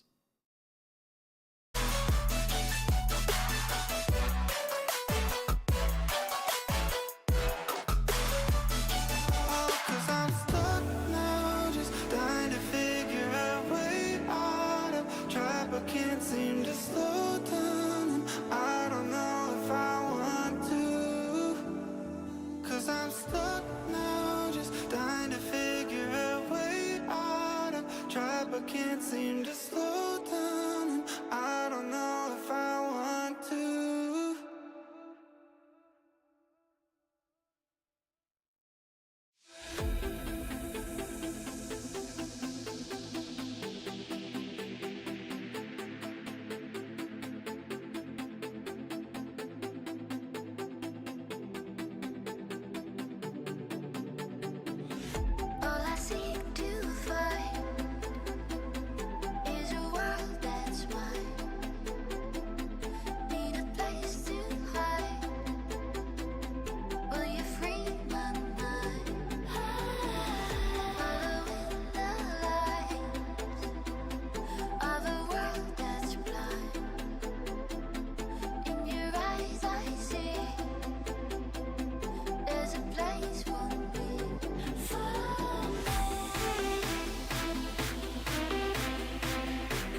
to fight. Is a world that's mine. Need a place to hide. Will you free my mind? Follow the light of a world that's blind. In your eyes I see there's a place for me.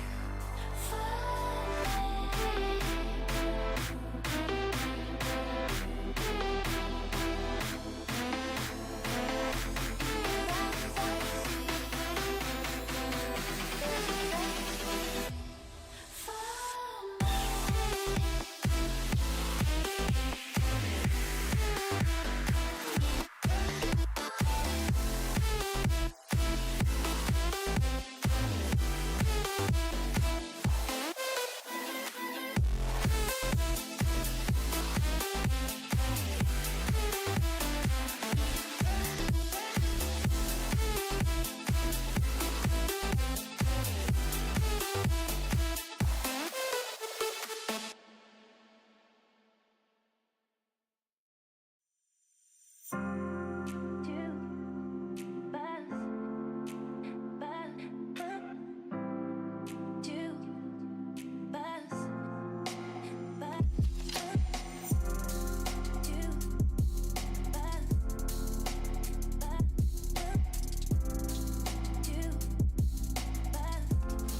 Welcome back, everyone. It's time for our final match of the evening. We thank you so much for joining NECC for our late term edition. Usually we're an hour earlier and the broadcast would already be done, but all of you decided to stick around. So let's get into it. It's another Division 5 matchup. This one in the East A between University of Ottawa, the GG's Garnet Gang, versus Queens Highlanders, Bear Light.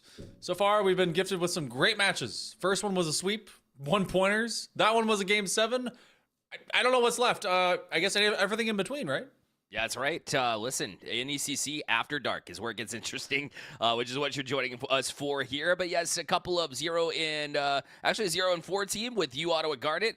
And Queens Highlanders here sitting at 1-3 will be the matchup here tonight, as we'll get the rosters on the screen here momentarily. Boom. Right on cue. We've got Yard, KXN, and Logan cooking on the pitch here for you, Ottawa Garnet. All-knowing dad is my favorite gamer tag I think I've seen. Queens Highlanders is Harvard and Genius will round out that roster.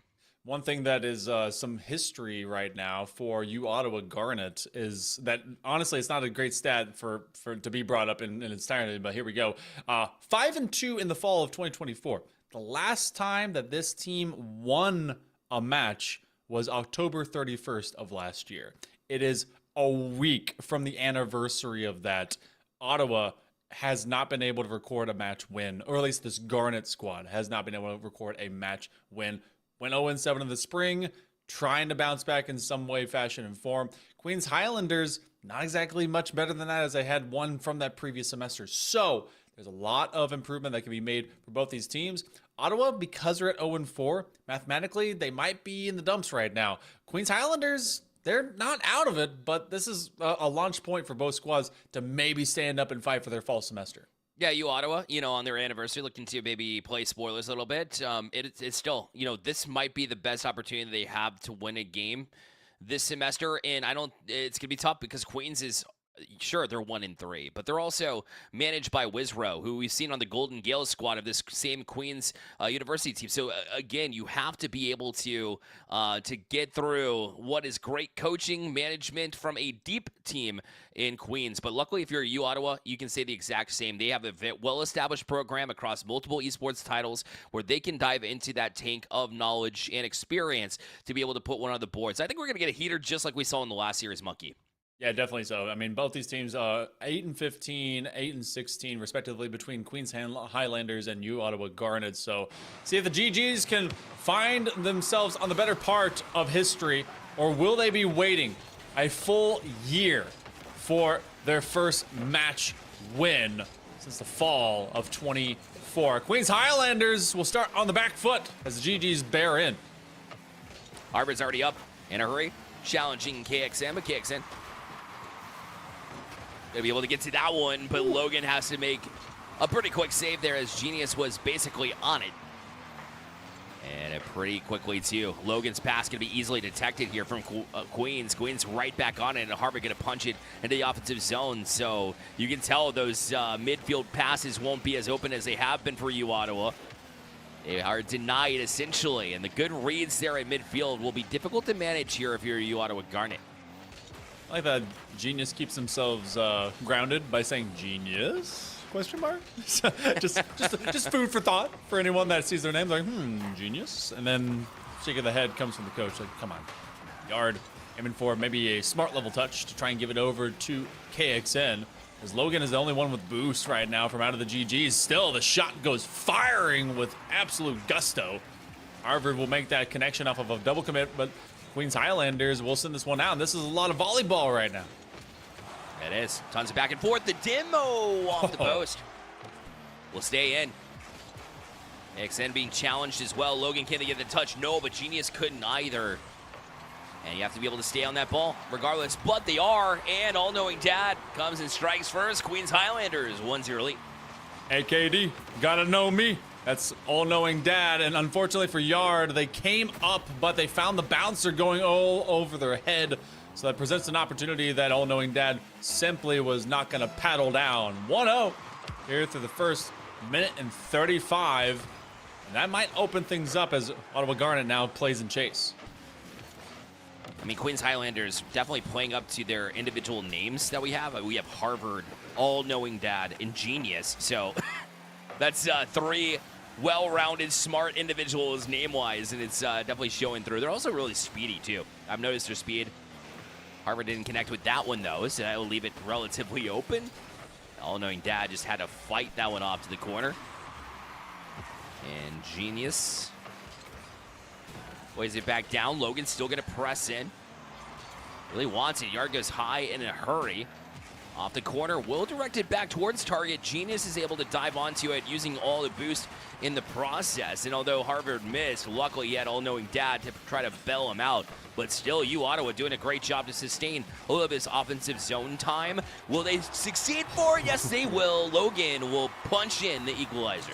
It felt like a matter of time before we started seeing Logan get onto the board. They had a couple of those first good looks, and give some credit over to Harvard. They face in their own net, which ends up being their crux because the roll of that car pushed that ball the rest of the way underneath that top shelf. But good first defensive effort. They just weren't facing their own net. So Queens Highlanders, it's a rough position. Genius trying to set up an opportunity. All-knowing Dad, this is going the wrong direction for Queens. Trying to settle it as all-knowing Dad, it definitely looked awkward, and Harvard's not much, in a better spot. We'll just leave it for Genius. Wanted to play it high for a teammate. I like the at least idea. Try to get that pass over to one another, but Yard is there on the sidewall, was ready for it. And Logan right back up, trying to challenge. All-knowing Dad was ready himself. KXN challenged really well there by all-knowing Dad, who tried to put a slow ball on. Call it a change-up, but it did get fought off there by Ottawa Garnet. Yard the next to touch. Bit of aerobatics to get around that one to get a flick. What was close to target, but the teammate couldn't quite get there in time to make it dangerous. But I do like the moves on the ground to try to challenge Queens. I do like the settle because they brought that to their hood so that they could be able to pop it up if they needed to and really work that flick. That's great pre-jump adjustments by Yard. And Yard is honestly flashing some moments that I feel like can be danger for Queens, but Queens is just running it a little bit more fundamental with speed. All-knowing Dad, open across the archway, and you see a lot of open space between this rotation. This three-man line is definitely like kind of Texas-sized gaps. Nothing immediate and answerable. Less than a minute to go with one each. A shot on target. Ooh. The third man, he gets bumped. Oh, there was so much respect from out of the GGs that they thought, oh, there's no way. And then they see the defenders on top of each other. That was like 3 or 4 different bumps on their own teammates there from Queens. Somehow U Ottawa wasn't able to take advantage of it. First impressions here, Monkey Man. This Division 5 matchup of teams that are 0-4 and 1-3, they've got a whole lot of talent here. I'm actually kind of surprised that they're playing extremely well both ways. I mean, there's been such a great program from out of U Ottawa, so I'm not surprised to see them even at 0-4. Well, I'm surprised to see them at 0-4, but to see them still bringing it to Queens, and Queens has done the exact same thing from out of the Golden Gales side of things, but Highlanders maybe having this last possession in regulation. We've seen a lot of OT in the previous series.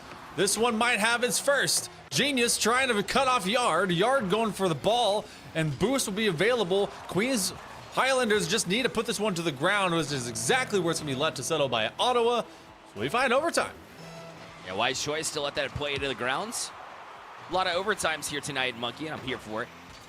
This one starts off early, and maybe ending early as well. It will bar down. All-knowing Dad will give Queens Highlanders the 2-1 victory in this one, a 1-0 lead in the series. Dad is inevitable. Finds one in regulation, finds one in overtime, and finds one at the perfect average of kickoff goals, 7 seconds. I love how that stat for years is still true. Ottawa Garnet see themselves go down as Queens will come up 1-0. Yeah, it's there's so many things that just hold true, and I think that's why Rocket League has been so prevalent and still continues to this day to be a leading esport, especially at the collegiate level. You love to see it because talent like this. I mean, if you're seeing these teams at 0-4 and 1-3, you're like, what are the other teams that are here this year? Because these teams are really strong. A couple of mistakes, though, as we did see. I mean, there was Ottawa, and Queens, actually, defensively. It was one that really stood out to me defensively, tripping over one another. That certainly needs to be cleaned up if they want to fight off Ottawa, because this is certainly, like I mentioned, a 0-4 team, but they're not playing like it. They're on it, pretty focused in. There are things that they can clean up both ways, but so far so good for both of these teams, and they put on a show in game one. I wouldn't at all be surprised if Ottawa sees some of those moments of vulnerability that Queens kind of presented, but were not capitalized on, and into this game might disrespect a little bit of that defense that was standing up. They still kind of played outside of the arc. That moment where it went off the third man's nose felt like, all right, that's a free ball, but that's only if you're not respecting it with some of that spacing. So some of that might get cut down by Ottawa going into game number 2, just to challenge them, to force them to handle the ball a little bit better. And that might also fluster the Queens Highlanders, see if that forces them to kind of retract back even further and maybe present even more opportunities for Ottawa Garnet. Yeah, I wouldn't say they're playing conservatively, but they can certainly play a little bit more on the edge and maybe quick turn a little bit more than they were previously, just simply knowing that those mistakes are there. And I feel like there's been no time where the third man has pushed up too far forward to the point where it's like, hey, you Ottawa, you can't get away with that. I really think that they can take more chances. I'd like to see them do that and see if Ottawa can't press into them and give them a challenge. But I've also liked the way that Queens has been playing, so easier said than done, no doubt. That's very true. Also, we've got active players literally in our chat right now. So they're probably like, all right, guy in the sky. I'm going to do the opposite of that thing. Well, you guys can play the game however you want to. I'm in the booth. You're the ones with the controllers in your hands and the mouse and keyboard, if any of you play that crazy style as well. So we'll be going to game 2 momentarily as we get into this lobby as well. So feels like Ottawa definitely has depth of talent, and this semester might be in a weird position. The one way that Ottawa gets to a playoff of a top 4 here from Division 5, there's got to be some math that helps them out. But that doesn't mean you stop playing the game. And obviously, with the way that they're competing right now, Bear, they have not faded from existence into this competition and into this semester. From Queens, they're in a fine position. They just have to be able to kind of finish things out. It would start with a win over Ottawa tonight, and then whatever comes over the next couple of weeks really will help define it.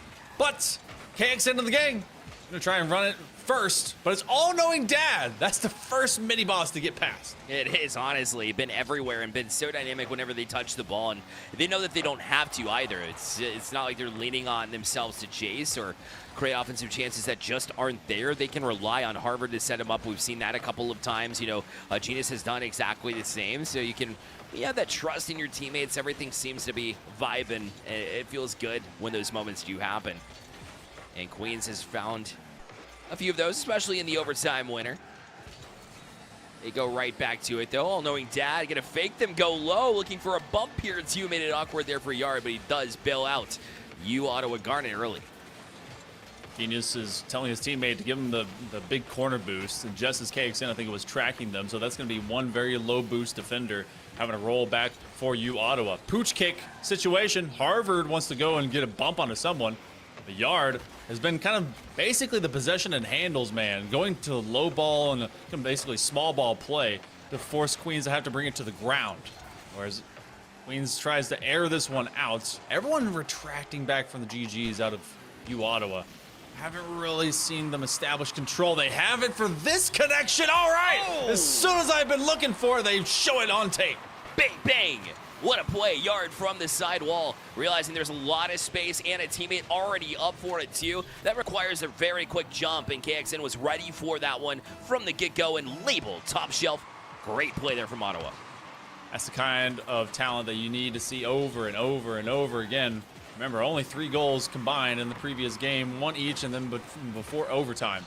So could have a low-scoring affair yet again, but each time that it's scored, it is flashy and it's got some style. This is going to roll the boards. Oh my goodness! All-knowing Dad still contends to be the main scorer for the Queens. We were all knowing that he was going to jump in here and make a difference after U Ottawa got that early goal. A respawn is what you need from the Highlanders. It's exactly what you get. Queens bouncing back here. Love to see them be able to answer tit for tat. We remain equal here at 3:17. Off the kickoff, where Queens was successful in overtime. They're going to take a hot shot as well. The laser will be defended off well by KXN. Harvard right back on it to try to get a challenge into the box. It's still awkward, still challenges them, but U Ottawa able to at least fight this one off. If the next goal is by Queens, whichever game it might be, is scored by all-knowing Dad, then we know the winning factor is that the only way that Queens scores is through Dad. Okay, that's just how it be. So I'll never doubt or never expect anything unless Dad is going up for the shot. Taking him away from KXN. Approaching the midway mark here of game number 2. Ottawa already, it feels like we may be priming for yet another overtime. Awkward positioning and spacing right now from out of Queens Highlanders, though. All-knowing Dad. Oh, he's cut off at the pass as Yard read him out. The Queens is trying to give them a taste of their own medicine with that quick passing play that they saw against themselves, and Yard was good for it. It's a very tough one to track. You have to be in the exact right place and get there early, and they were able to do so. KXN going to go backwards here with this one. Actually going to be a pass to All-Knowing Dad. A mistake for sure that they want back. All-Knowing Dad's going to finish that if you give it to him. All-Knowing Dad has all 4 goals right now between these 2 games. Every single goal for the Highlanders. So you leave one bouncing available, and they're definitely going to strike it. Okay, that means every single goal is Dad. Dad goals all the way around. You know, it's giving out Bill Belichick vibes. It's like, Dad, can I please have another another goal, please? Mr. Bill. Oh, is that Belichick? Bill? That's, you know what? If you know your role and you know your teammates' role, why not feed them in those moments? But here's Harvard, almost got that one too, but it wasn't All-Knowing Dad, so, you know, was able to come up with that one, unfortunately. I like that pass, I like what Queens have been doing. Both of these teams, honestly, have been great passing. They've been finding lanes extremely well. The defense has been able to find them too, so it's been super entertaining Rocket League for teams that are just basically do or die here at this point. It has been. Yeah, I mean, this is where I want all the teams to be able to show up. Obviously, I want success for every single program, but also if you're in kind of a dire situation where your season is on the line and you really haven't been able to find success, I mean, it's no reason to stop competing. And this is where the greatest of players find their greatest moments. Minutes ago, 3 goals was what it took in the previous game. 3 goals so far is where it is right now in this game. Trying to cut it off, even with no boost, they kept up to top speed. 50 seconds. Queens Highlanders. Oh, that one's chopped up. All-Knowing Dad. Oh, he actually misses it. Yeah, I had a great opportunity. They're still on it, wait. though. Genius, and he turned in. No boost for All-Knowing Dad this time around. He had a much better chance a little bit earlier in that sequence. Now Logan in Yard. Logan's trying to get that bump play. Maybe they didn't need it. It's still there and available. They did get the 100 boost. KXN on. All-Knowing Dad was able to get it, and Yar will be very content to just play to his own zone and resettle to try to play out of his own. 15 seconds approaching. Last efforts and last gasp here for U Ottawa in game number 2. Queens Highlanders just needs to keep this one upfield. A solid offense is going to be a fantastic defense. Going to get it to the sidewall, and that's going to bury it to the flag post. Genius needs to make sure that this touches grass, and it does. 2-0 here for Queens. It's been Dad all the time. It has been. Wow. It's also this, I mean, yeah, 7 shots is insane First thing that just like hit us as it kind of rolled on the screen. It's definitely giving first series of the night vibes too. Our 8 o'clocker, if you weren't here for it, was extremely close. But it's for you, Ottawa, specifically, where you haven't won a game. A match this series, this semester. So it feels kind of bad, and each one has been extremely close. And it feels like, hey, stick to your guns, make a few adjustments, but those adjustments don't, manifest into wins. It's like, what do you do? How do the comms kind of feel in that moment, Monkey? I mean, the comms have got to be weird because you know that it's been a long time since you've seen success for your team. Last time this, again, for you, Ottawa Garnet, last time that this team recorded a win was October 31st of 2024. They do not want for that to be a full year anniversary going into next Wednesday. So everything's here, but then you start to fall in a slump. That's when the program needs to absolutely be like, hey guys, it's cool. Play the game. And they're coming out and they're making it just right tooth and nail with Queens. And with Queens, they're like, you know what? Give it to dad. For the defense. It's just like a kid with a single mom. No dad, no problems for you, Ottawa. Get rid of dad. Queens Highlanders, just keep the dad going. We've been buzzing since we've been watching Queens and NECC for the 3 years that we've been with the NECC. And Wizrow has been a large portion of that. So to have that as your manager here for Queens, somebody that you can really has been there, done that, certainly might be that little difference maker that we've seen in this series and has kept them relevant and potentially, well, obviously ahead in the series, but keeping them alive in the playoff picture if they're able to close out this series too. It's great to have the experience. That's where Legacy and all of the extra from programs really does pay off. You need to be able to have those players. It's not just traditional sports, it's esports as well. Yep. You get to have the veteranship from these awesome collegiate moments really kind of show up.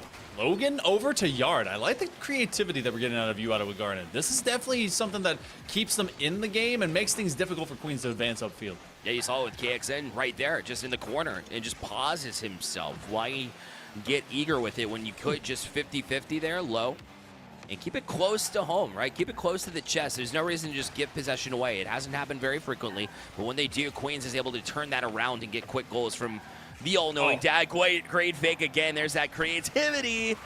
But once again, they can't finish. KXN still on this from the ceiling. Chance and Yard, the demo maybe came a half second too late.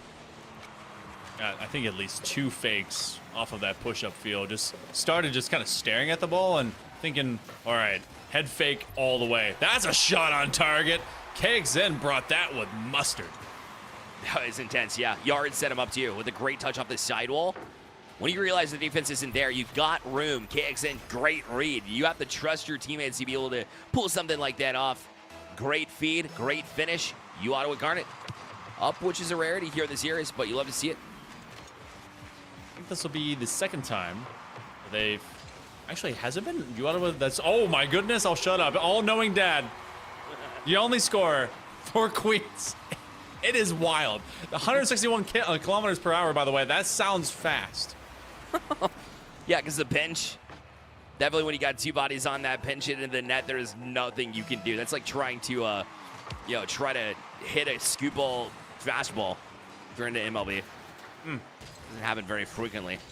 100 miles an hour, by the way. Coming at you. Yeah, exactly.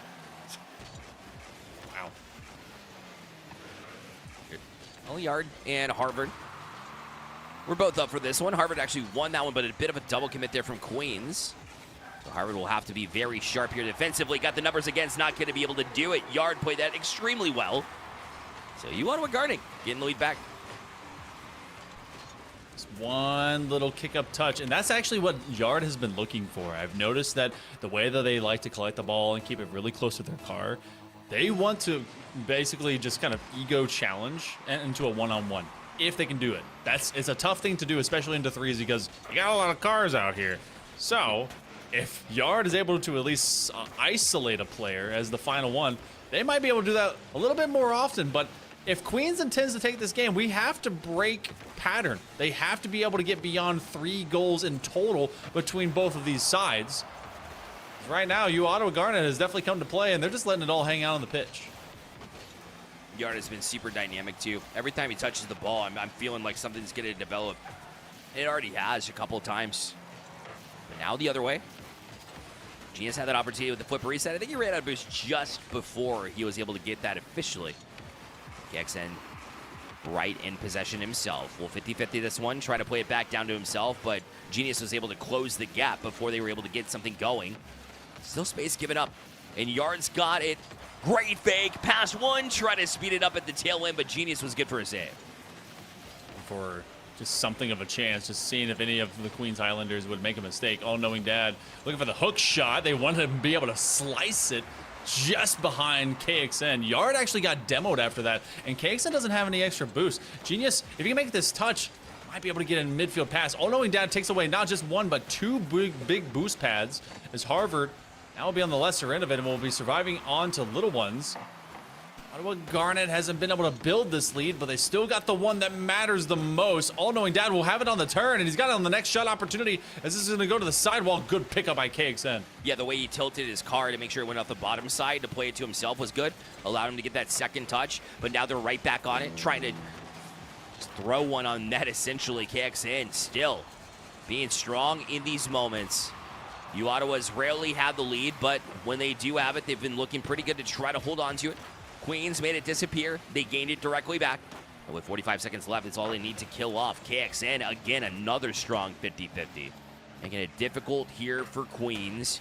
Yard plays it directly back in. Harvard's at a boost, too. The pad will eventually spawn.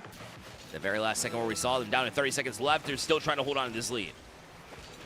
Feels like Ottawa Garnet has finally devised a plan that's been working out. They have been cutting away some of these key possessions, and they're going directly into the ball and into the players to make it happen. Queens Highlanders, ooh, swing and a miss. They get a bump onto all-knowing dad. Are you kidding me?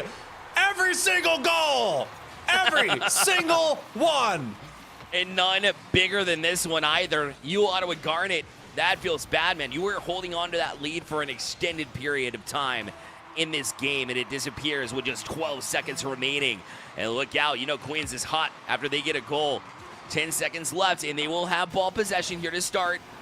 Looked a little bit awkward. Genius not able to get to it either, so hold that thought. Logan in front. Shot is going to be saved away by Harvard. They're going to tap it back down, try to get it away. It was still dangerous. Ottawa was lurking around it, but overtime we go in Game 3. That goal by all-knowing dad definitely is a cut across the chest of these GGs from Ottawa. It might be a stab to the heart if this ends up going the way of Queens Highlanders. Trying to just rectify what has been wrong for a couple of semesters at this point. 20 seconds here into overtime. Genius is going to elevate. Yard is already there. It's a threat. All-knowing dad will send it out momentarily. Logan, one of those key threats as well. This one dropped behind. Genius will aid for it here in midfield, and away we go. Here in the hands of KXN, who's been really good in this one. Unfortunately for them, they've seen their lead slide. Yard from his own corner, trying to maneuver past all-knowing dad without allowing him to get a shot on net. We know what happens when that happens. Great passing play here to Yard. Ottawa really finding those connections. Gonna need a little bit more here. That one's gonna be high.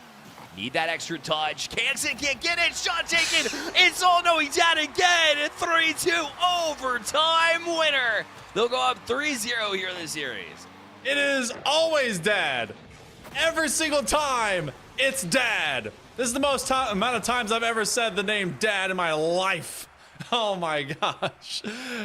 Queens, they got a pretty good dad over there. 7 goals across these 3 games. Wow. A hattie this time for dad. Yeah, and of course, they know the rules. Harvard got a couple of assists there to set them up because they have been really good and strong. You need that to get around Ottawa. But you said it best. The heartbreak has got to be real. They took 8 shots on the Ottawa Garnet side. KXN played an extremely good game. Definitely his best of the series. Plus, of course, you had Yard, who has been arguably one of the best players on the pitch since the get-go, especially mechanically, especially with speed. But to see that one slip away is very hard. And now being down 3-0 in the series, even harder. But Monkey, listen, it's been close games. I'm not going to say I believe in what I don't want to say because I don't want to jinx it, but Ottawa's been hanging around. You just got to fight that mentality, of course, after losing that heartbreaker. It's so tough. It's easier to say. This is probably the easiest to be able to say that sentence, but to truly believe it, especially from the side of Ottawa, this feels like a definition of what's been happening since the end of fall of 2024. Everything has gone sideways for them. And with that previous game, this is where resilience has to be shown. It doesn't matter that you're down 0-3. Every single game has got to be its own little miniature championship right now if you are University of Ottawa Garnet. But, I mean, they've hung in there, but it's about being able to hang out and find success. Let's go in first 20 seconds. The fact that they're zoning this Queens team right now early in this one is a good sign. It means they haven't given up, and they haven't all semester long or in the last year. They've always fought. It shows. But still, got to be able to shake it off, and you got to have something to show for it as well whenever you're in these extended offensive possessions. Genius will tap it away from one defender of Ottawa, but you got a couple behind them.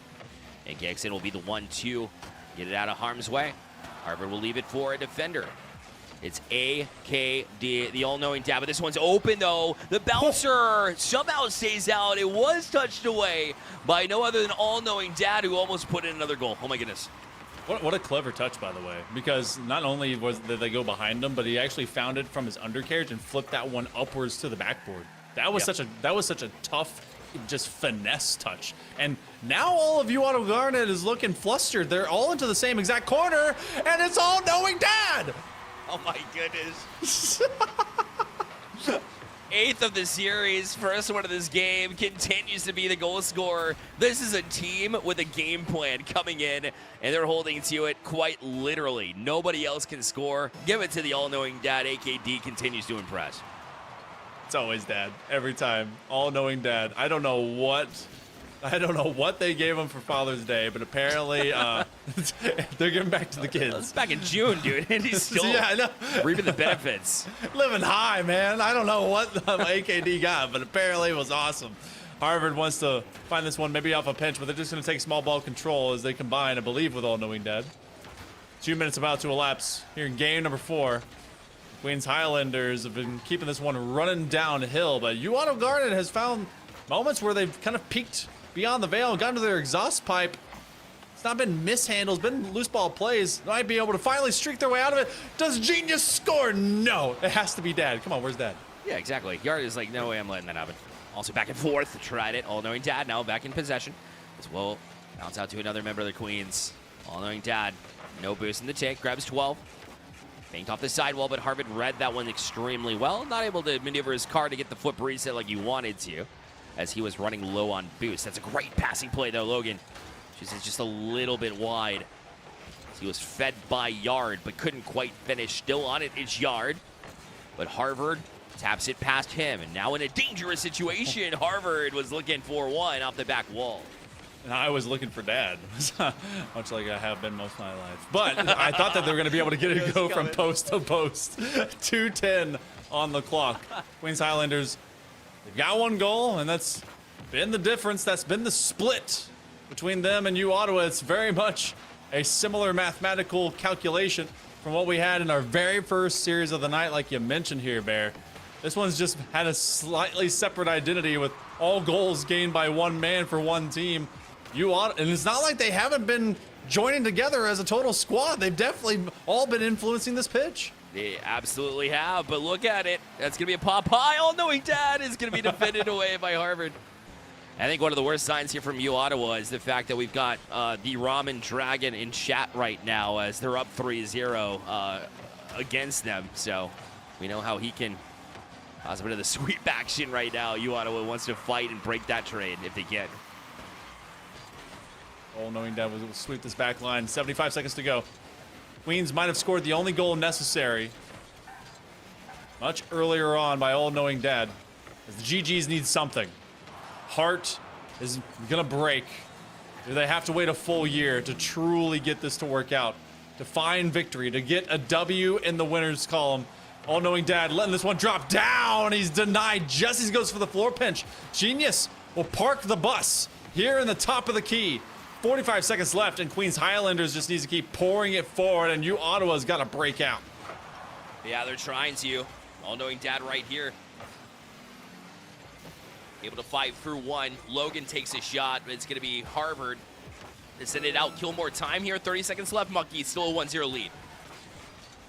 Less than a half minute. Queens Highlanders, all-knowing dad, push them one forward. That's a drop over. Genius to Harvard. Trying to find yet another connection. I think that might have been the opposite. Harvard, another one that's going to go into the box. They're going from side to side. They're bleeding out the GGs. It might be GGs in a second, y'all. Ottawa Garnet. Can they find one? And finally, it's no longer dad. Harvard might have just put this out of reach. That's right. All-knowing dad was part of it, though, setting up in succession with a great assist, and Harvard does the rest. And yes, that seems to be the dagger, especially the way this one's been playing out. Queens Highlanders with a late goal. It wasn't all-knowing dad, but it was mostly him in the goal-scoring department. Everybody else for Queens Highlanders were extremely good, and they are able to complete the sweep with a 4-0 win to improve to 2-3 on the season over Ottawa Garnet. 8 out of 9 goals, all scored by all-knowing dad. And then you get one more by Harvard. You know what? Dad went to Harvard, apparently. So, congratulations goes over to Queens Highlanders as they end up taking this one into a 4-0 sweep. We had 2 sweeps on the night, and both were very close. A Game 7 split in the middle of them. We got to have a late night treat. NECC After Dark absolutely paying off in the craziest way. I love chat here. It's like Harvard was actually on all-knowing dad's account there at the very end. So of course. That's how that happened. Yes, yeah, that's how it. You say, you ruined it. Listen, you didn't ruin anything. You kept your chances alive here in the playoff picture, and that's what matters most to this team right now. So, hey, give it up for Queens, who is able to keep themselves relevant here. And, of course, the Ramen Dragon in chat able to see yet another sweep here at NECC. What a night it was, though, Monkey Man. It was definitely a roller coaster, but even in the ones that weren't close as far as the series score goes, where every single game was so close, man. It really was. And we got to see teams that some of the seasons are going a little bit sideways here for the fall, and they're still competing, still able to go out there and play the game that they love.